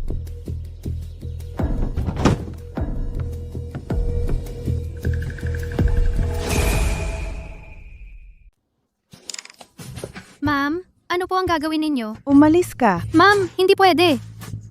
Subukan mong gumalaw pa. Shushuyu. Anong ginagawa mo? Si tita lagi ganyan. Pumapasok sa kwarto ko nang walang paalam. Sabi ko, ayaw makinig. Akala mo ba madali lang akong paikutin? Pumasok ako para sa pinsan mo. Maghanap lang ng ilang libro. Oo, pasensya na tita. Nag-abala ako. Pero itong kutsilyo mo, ibaba mo sa leeg ng nakatatanda? Sobra na ba? Sa mga nakaraang taon sa mansion ng Song. Anong kulang sa pagtrato sa iyo? Pero ikaw, araw-araw hindi mapakali. Kung hindi pumupunta sa aking ina para magchismis, pumapasok sa aking bakuran para mag-utos. Gusto mo bang ilabas ang kahihiyan ng Song Mansion at ipakalat para malaman ng buong lungsod at pagtawanan tayo? Ginagawa ko iyon para sa ikabubuti ng pamilya Song. Lahat iyon dahil sa iyo. Matigas ang ulo. Patay! Sinusumpa ang pumatay sa pamilya. Patay! Hindi mo ako kayang patayin. Talagang hindi kita papatayin, magkakaroon ng masamang pangalan, madudumihan ang aking dangal, sa halip ay makakasama sa pamilya Song. Sa ganitong pagkabaliw mo, kung ito ay kumalat, hindi alam ng iba kung ano ang sasabihin. Wala kang paggalang sa magulang. Kung ito ay umabot sa Hanlin Academy, sa iyong bagong posisyon, hindi pa alam ng iba kung paano kanila aapiin. Sinasabi ko sa iyo, ang nangyari ngayong araw. Tama ang sabi ng tiya. Ang nangyari ngayong araw, talagang hindi dapat kumalat. Ang pinakamabuting paraan ay isara ang bibig mo. O kaya naman, ang mga tao ng inyong pangalawang sangay ay lahat papatayin. Pumapatay ka, labag sa batas. Kung gusto ko kayong mamatay, maraming paraan na hindi na kailangan ng armas. Mamatay sa sakit, malunod, makaengkwentro ng mga tulisan sa pagdalaw sa templo. Ikaw at ang iyong anak na walang kwenta, subukan ninyo. Baliw. Baliw? Baliw ka.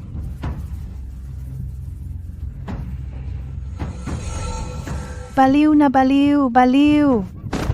Baliw.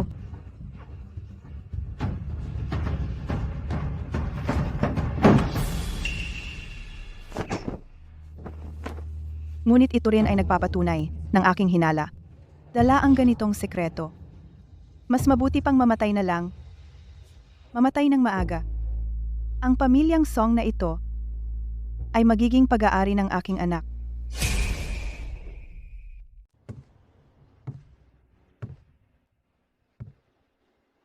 Punong Ministro, bakit po ninyo ako patawag? Maupo ka.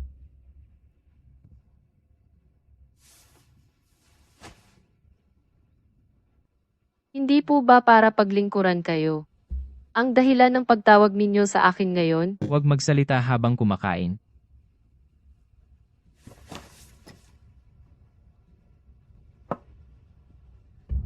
Inumin mo ang sabaw.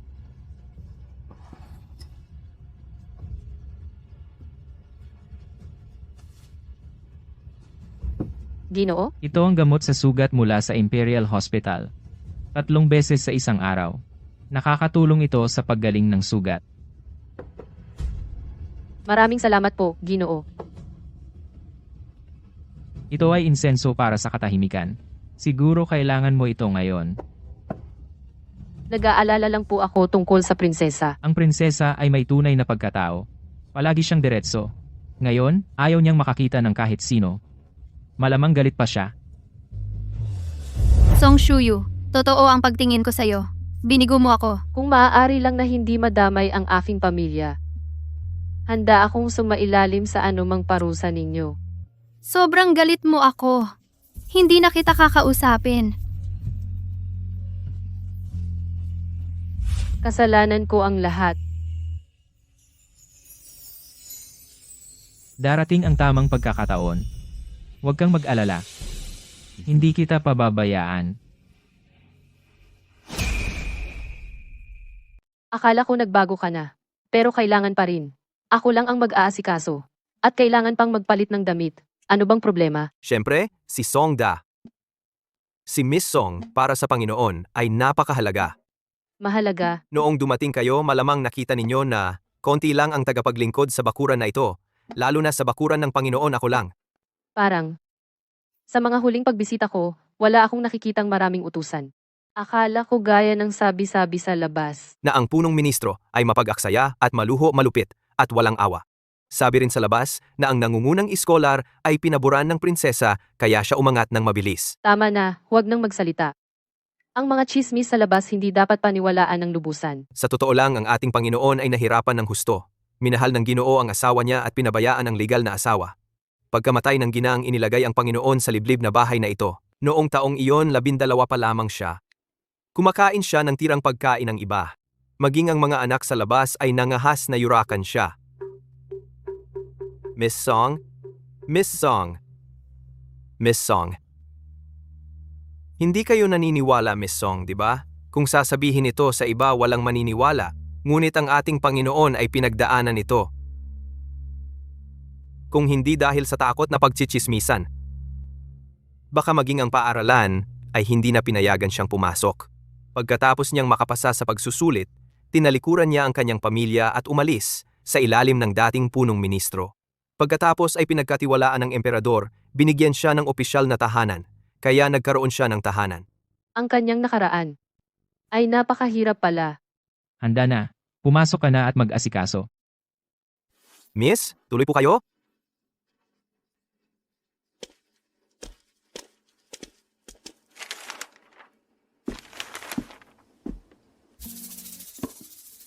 Ang taong ganito, paano malalaman ang pag-ibig ng tao? Malinaw na kulang siya ng tauhan. Maraming hinihingi at mapili. Ako lang ang ginagamit. Tubig.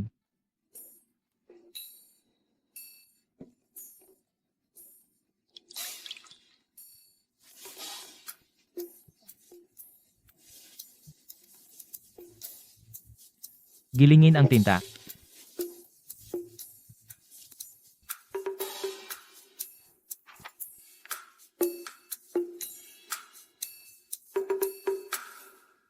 Ang Longzhou ay nasa timog silangan. Mababa ang lupa. Kaya tuwing tagsibol ay bumaha, ngunit 5 taon na ang nakalipas. Hindi ba't may mga tao na mula sa Gungbo ang pumunta na? Bakit humiling pa rin sila ng tulong dahil sa baha? Totoo namang nagtayo sila ng kanal. Pero sobrang lakas ng ulan ngayong taon, bumaha pa rin sa ilang lugar. Hindi dapat. Ayon sa topografiya ng Longzhou, ang pinakamadaling paraan ay ang idaan ang kanal sa ilog. Ngunit kahit ang Fengzhou na pinakamaraming ulan ay walang baha. Bakit naman? Kaya saan sa tingin mo ang problema? Ang lalim ng kanal at ang dami ay may problema.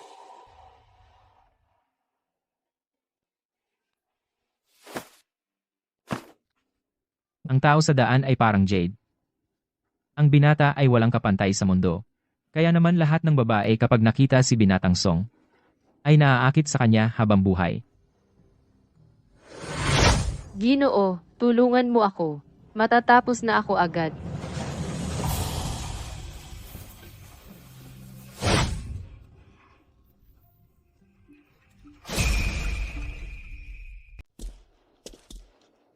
Prinsesa, sandali. Shi Wen lang. Anong tapang mong lokohin ako? Mahal na prinsesa.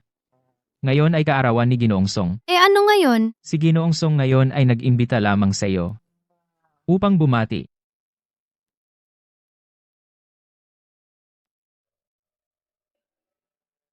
Dahil taos puso mo akong inanyayahan, kaya ako ay hindi maaaring hindi magbigay ng isang pabor kay punong ministro Shi. Prinsesa, Ang iyong kaarawan talaga bang ako lang ang inanyayahan mo? ikaw lang ang inanyayahan ko, prinsesa.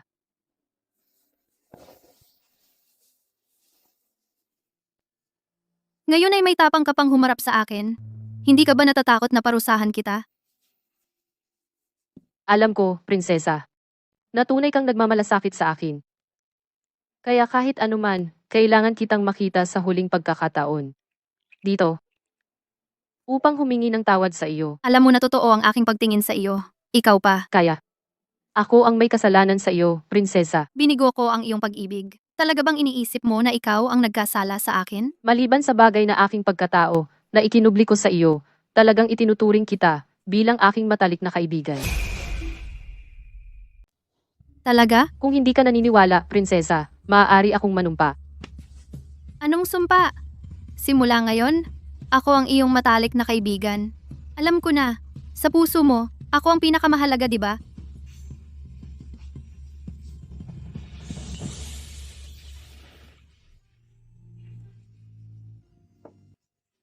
Ginoo, madali palang lokohin ang prinsesa. Kahit na siya ay mayabang, ngunit may mabuting puso, sa hinaharap, kung darating ang araw na iyon, makakatulong siya sa kanya. Ginoo, marami kang iniisip para kay Binibining Song. Hindi ba nagkakagusto ka sa kanya?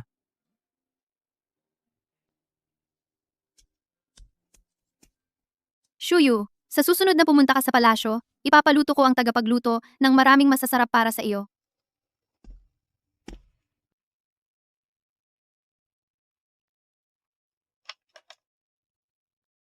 Shuyu, mula ngayon, dapat kang lumayo kay Ginoong Shi.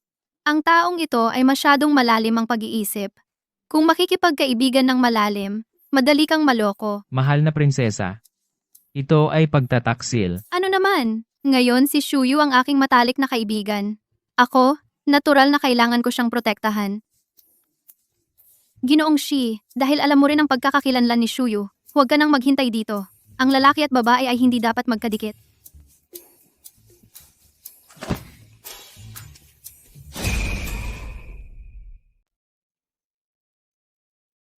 Salamat sa iyong pagsasaayos, Ginoong She.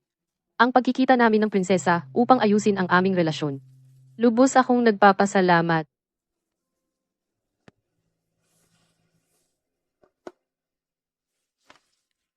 Ito ay Regalo sa kaarawan.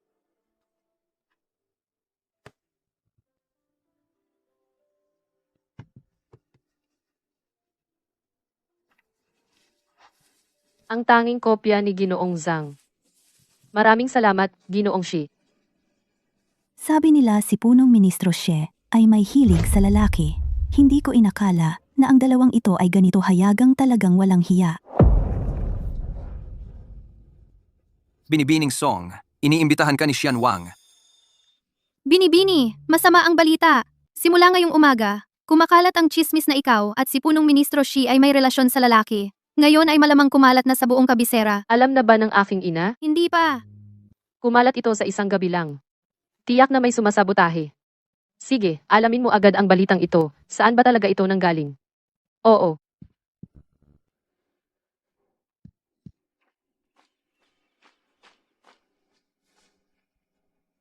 Ginoong Song, iniuutos ng kanyang kamahalan na pumunta kagad sa palasyo.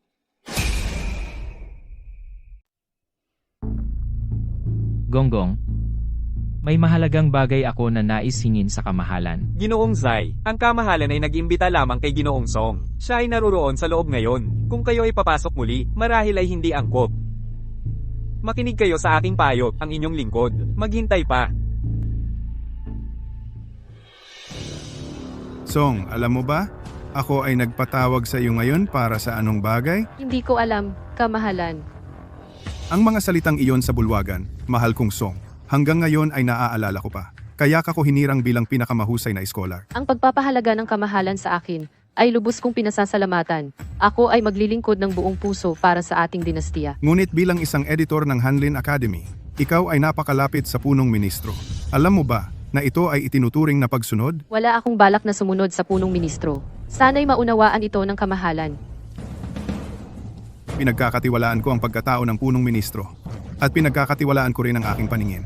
Subalit maraming chismis sa labas na hindi maganda para sa inyong dalawa. Alam mo ba? Naiintindihan ko, kamahalan. Pagkatapos nito, ako ay tiyak na lalayo sa punong ministro. Dahil kumalat na ang chismis, walang silbi ang lumayo. Sa iyong edad, wala ka pang kasal, madaling makakuha ng batikos. Kaya't ako ay mag-utos ng kasal para sa iyo at ang chismis ay mawawala ng kusa. Kamahalan ako. Gusto ko pang maghintay ng ilang taon. Bakit kailangan mong maghintay? May taong gusto ka? Wala pa. Kung wala kang gusto, Ihahandog kita ng kasal. Hindi ba iyon angkop?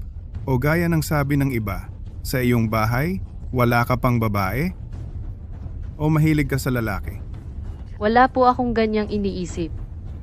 Kung gayon, sa tingin ko, ang anak na babae ng pangalawang ministro na si Zhang Shifang ay bagay sa iyo.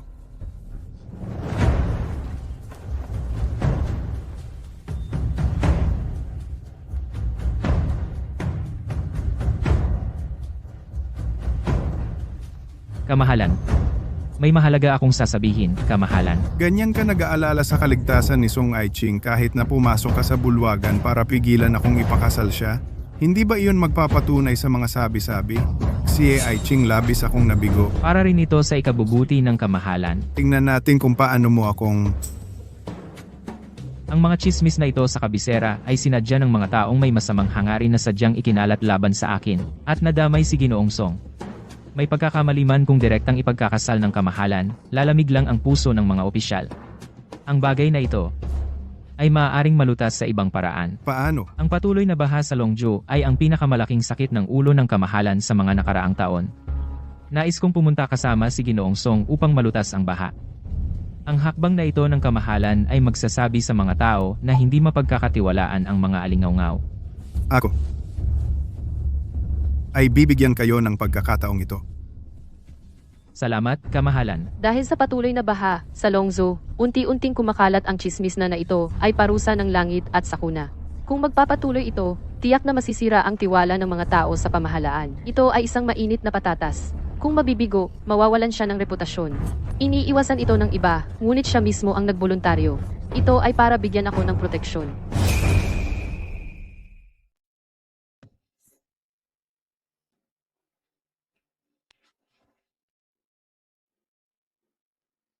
Ang bait. Wang Ye, Ginoong Xie at Ginoong Song, nakaalis na papuntang Longzhou. Akala ni Xie Wen lang na sobrang galing niya. Kaya niyang sagutin ang usapin sa Longzhou. Tiyak na hindi alam ni Ginoong Xie na ang baha sa Longzhou ay laging hindi naaayos dahil sadya iyon ng Wang Ye. Matagal ko nang pinlano ito. Ang mga sakuna, hindi basta-basta masisira. Kahit gusto niya. Pero kung si Ginoong Xie ay malutas ito, Depende iyon sa kanyang kapalaran kung sapat ba ang tigas nito, kung makakalabas ba siya ng buhay. naiintindihan ko.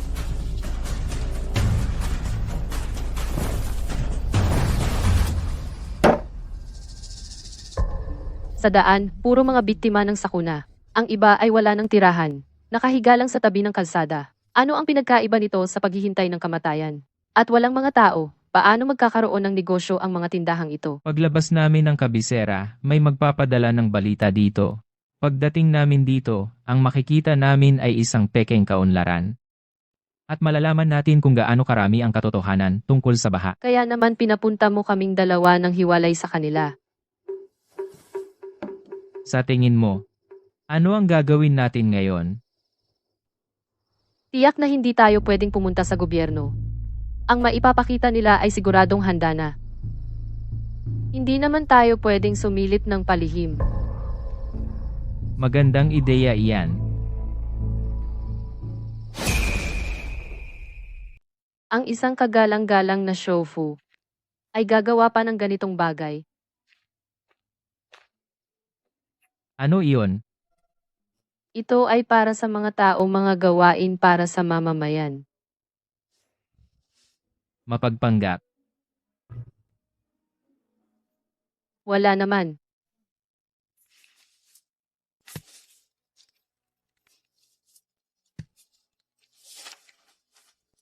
May problema nga. Mula 5 taon na ang nakalipas ng unang dumating ang Gongbu ang bill ng mga materyales para sa kanal ay hindi pareho sa iniulat. Hindi lang ang mga account. Napakaraming namatay. Ang mga taong ito. Paano sila magiging karapat-dapat na maging mga opisyal ng bayan?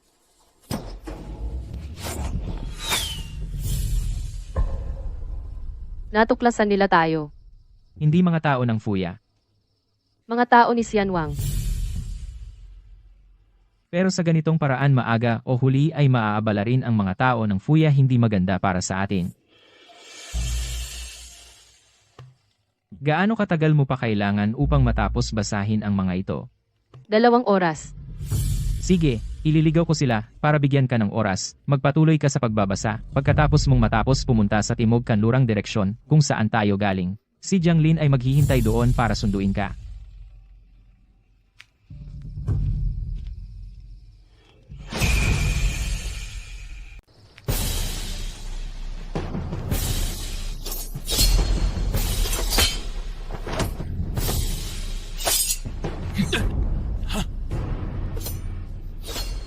Dumating na rin ang mga sundalo. Kakayanin ba niya mag-isa?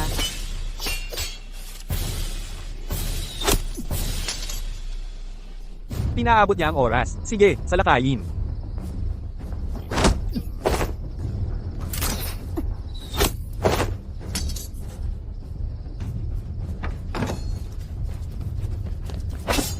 Sumuko ka na ngayon.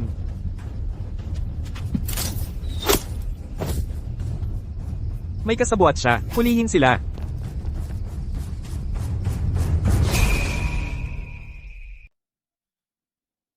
Pupuntahan ko ang doktor. Wag. Baka ngayon, lahat ng klinika at doktor sa lungsod ay kontrolado na, puno ng mga ambus. Pero, kailangan ko ng tulong ni Ginoong Song.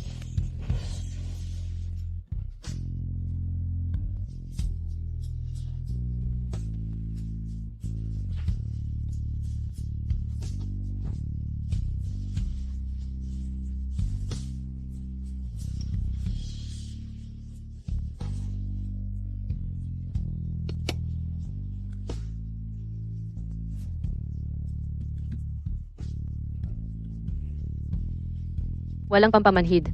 Ang sugat mo.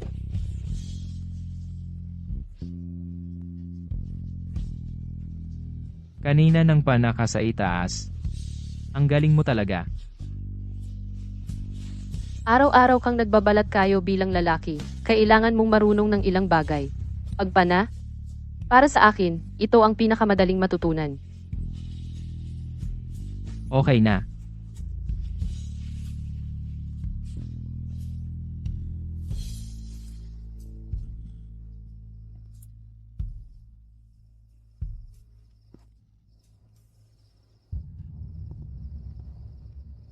Tapos na.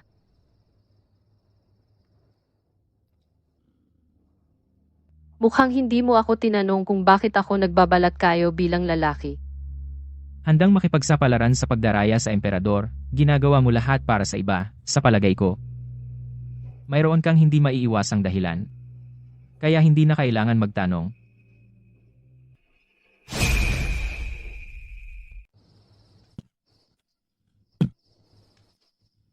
Sige, tingnan mo.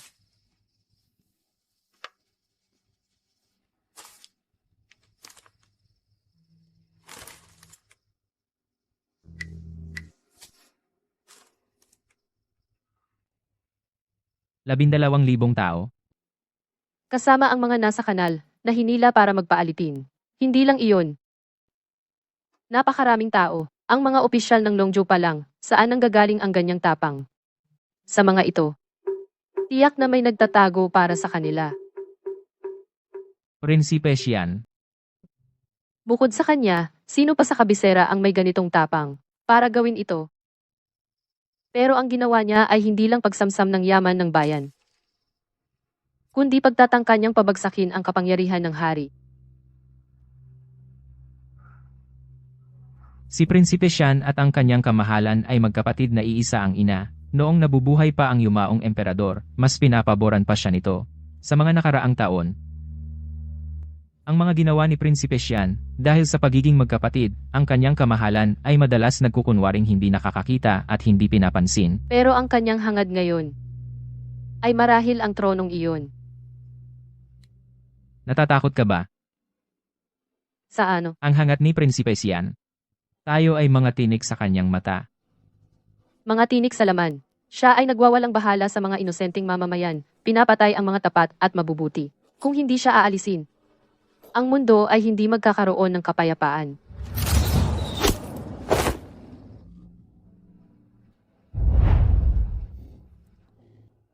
Mukhang nakahanap nga ako ng kayamanan.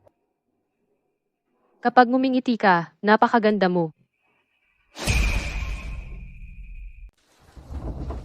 3 araw na kaming naglalakbay ng tuloy-tuloy. Sa halip, lumala pa ang sugat. Hindi pwede ang ganito. Kung si Prinsipe Sian ay nangahas na hayagang umatake sa tao, tiyak na may kasunod na plano. Kailangan nating bumalik sa kabisera agad. Iulat ito sa kanyang kamahalan. Pero ikaw, Okay lang ako. bago pumasok sa lungsod, si Jiang Lin ang mag-i-cover sa iyo sa West Gate. Ako naman ay papasok sa East Gate. Sige.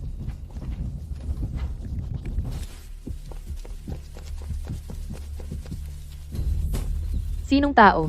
Nangahas kang pumasok sa bahay ng Song. Siya yon, lusob. Kayong lahat. Ano ang ibig sabihin nito?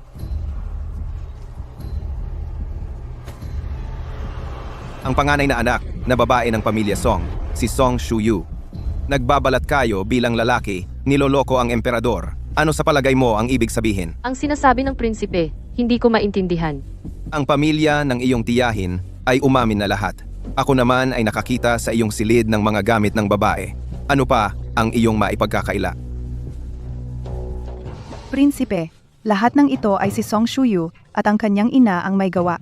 Hindi namin alam. Ngayon, kami ay nagulat ng tama. Ang sinabi ng prinsipe kanina ay tutuparin ba? Siyempre tuto pa rin. Dalhin siya. Bitawan mo ako. Hulihin. Ina, prinsipe. Si Ewen lang. Sa tingin mo, makakatakas ka. Pangahas. Si Song Shuyu ay isang babae. Tama, aking kapatid. Inalughog ko ang buong mansyon ng Song.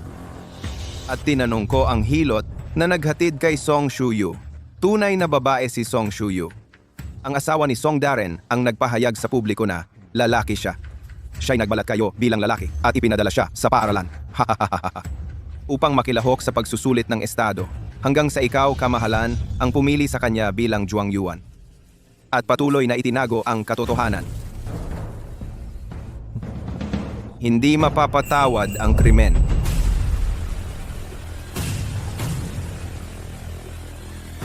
Gusto kong siya mismo ang magsabi. Kamahalan. Alam kong hindi mapapatawad ang aking pagkakamali. Ngunit hinihiling ko, kamahalan, na patawarin ang iba pang miyembro ng pamilya Song. Lahat ng ito ay ako lamang ang may kasalanan. Isang sanggol na walang muwang. Paano niya magagawa ito ng mag-isa? Gusto mo pa ring iligtas ang iyong pamilya.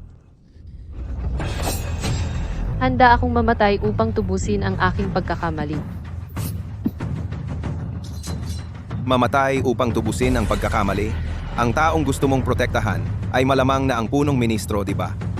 Kamahalan. Ang bagay na si Song Shuyu ay babae, ay alam na ng punong ministro na si Xie, at sadyang itinago niya ito, at inirekomenda pa niya siya sa Hanlin Academy, at nagtutulungan sila upang guluhin ang pamahalaan. Dapat silang parehong hatulan ng kamatayan. Kamahalan. Punong ministro. Tungkol sa katotohanan na ako ay babae, ay walang alam.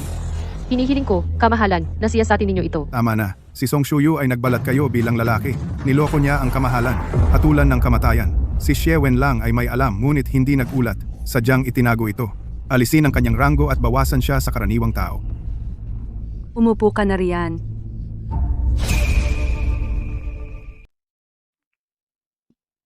Shuyu ina ang may sala sa iyo.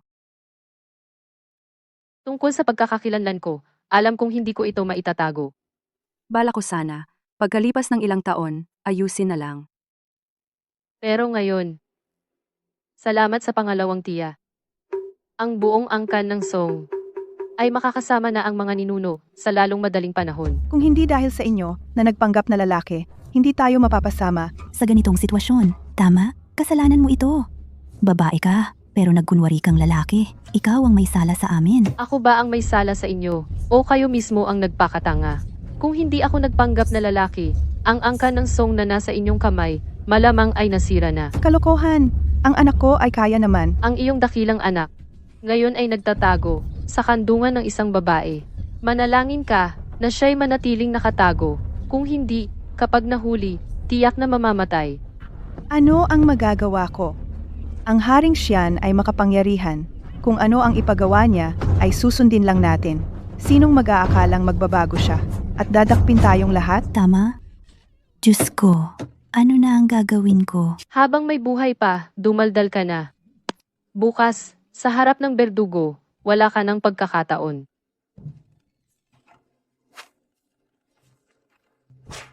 Ang Haring Xian ay nag-utos sa akin na siyasatin.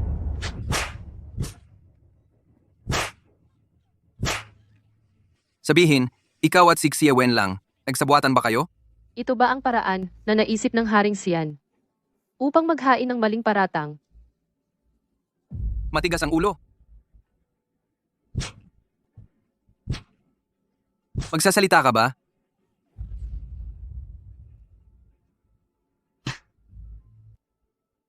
ang Haring Xian ay pumapatay ng mga tapat at may masamang balak. Hahanapin mo ang kamatayan.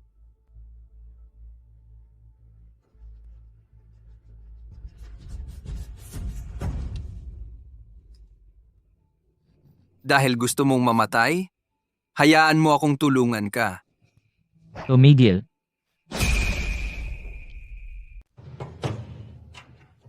Tigil.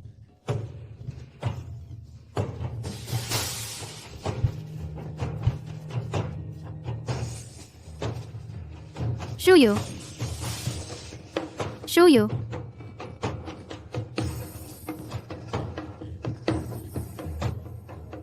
Shuyu. Shuyu, kumusta ka? Ayos lang ako. Prinsesa, nakapunta ka na ba sa mansyon ng Se? Oo, nakapunta na. Hindi maganda ang lagay ni GXC. Ang utos ng aking ama. Pagdating ko sa mansyon ng XC, wala na siyang malay. Ang mga manggagamot ay pumapasok at lumalabas. Hindi pa rin siya nagigising. At mataas ang lagnat. Shuyu! Shuyu! Huwag kang masyadong mag-alala. Kailangan mong ingatan ang sarili mo. Lagyan mo siya ng gamot.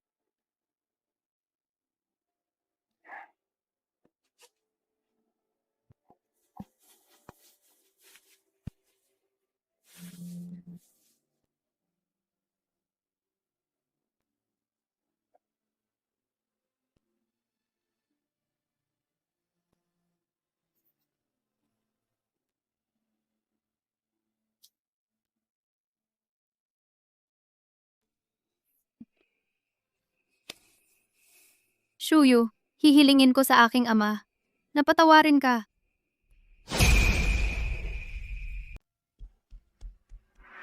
Prinsipe, dahil pinigilan ako ng prinsesa, hindi ko napatay si Song Shuyu. Walang problema. Nasa bilangguan siya. Wala siyang magagawa. Kapag natapos na ang aking dakilang gawain, mamamatay din siya. Ano na ang nangyari sa bahay ni Xie? Ayon sa aking espiya, si Xi Wen lang ay wala pa ring malay sa kanyang silid. Nagpadala ang emperador ng ilang manggagamot. Wala silang magawa. Malamang ay wala ng pag-asa.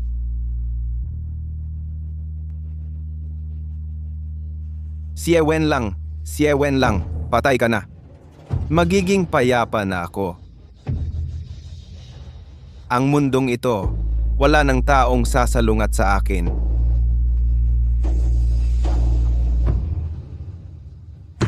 Ipag-utos, sabihin sa mga tao sa bawat bahay, kumilos agad, dukutin ang mga babae at dalhin sa palasyo, tipunin ang mga sundalo. Pumasok sa palasyo. Oh,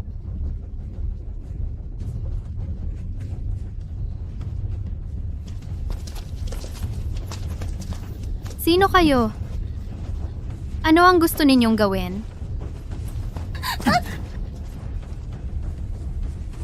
Paano kayo nakapasok sa palasyo? Natutulog ako ng mahimbing. Pagkagising ko, nandito na ako. Bigla akong sinuntok at nawalan ng malay.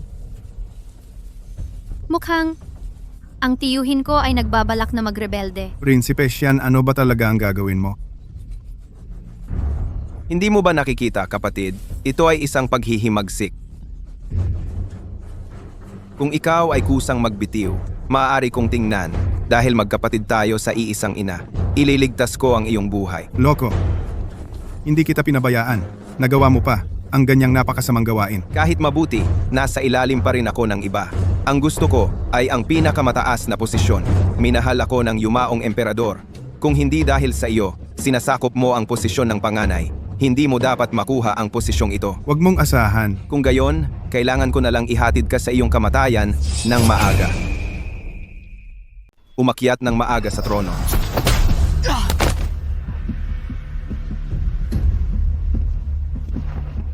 Bakit buhay ka pa? Dahil naaalala ako ng prinsipe.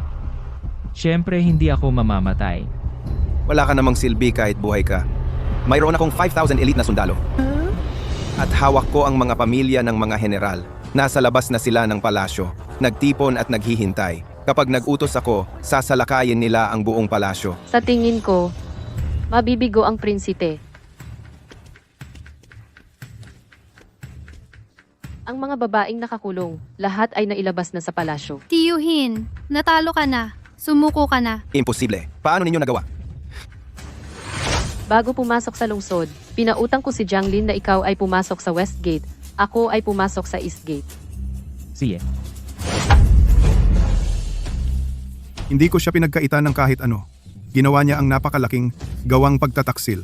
Nakakahiya sa mga ninuno ng Zhao. Kamahalan.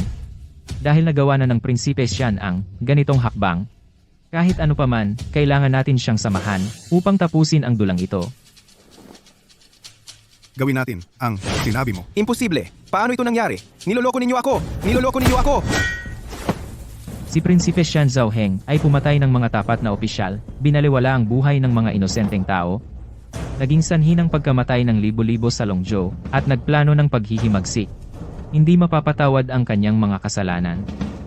Guardia. Dalhin siya. Wag! Ate? Ate? Ate?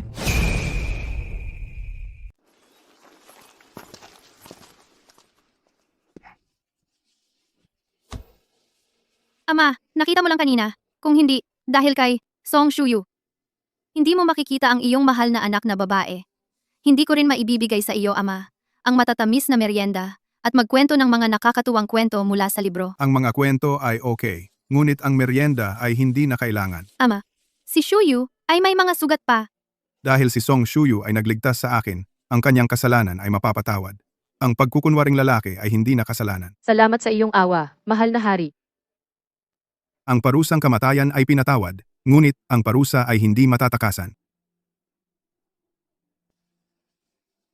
Parurusahan kitang maging unang babaeng opisyal ng Dayong. Bubuksan nito ang pagkakataon para sa mga babae na mag-aral. At maging opisyal, isang president. Kaya mo bang tanggapin ang responsibilidad na ito? Hindi ko bibiguin ang iyong inaasahan. Mahal na hari. Alam ko. Salamat, mahal na hari.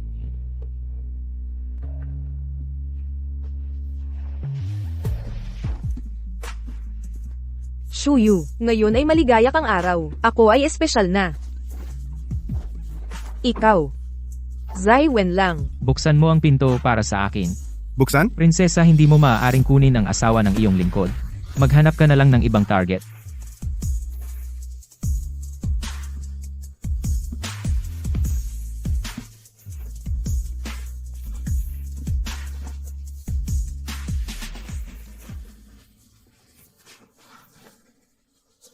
Sa labas, siya ay makakarinig lang ng malungkot na kwento. Binata. Mahaba pa ang gabi.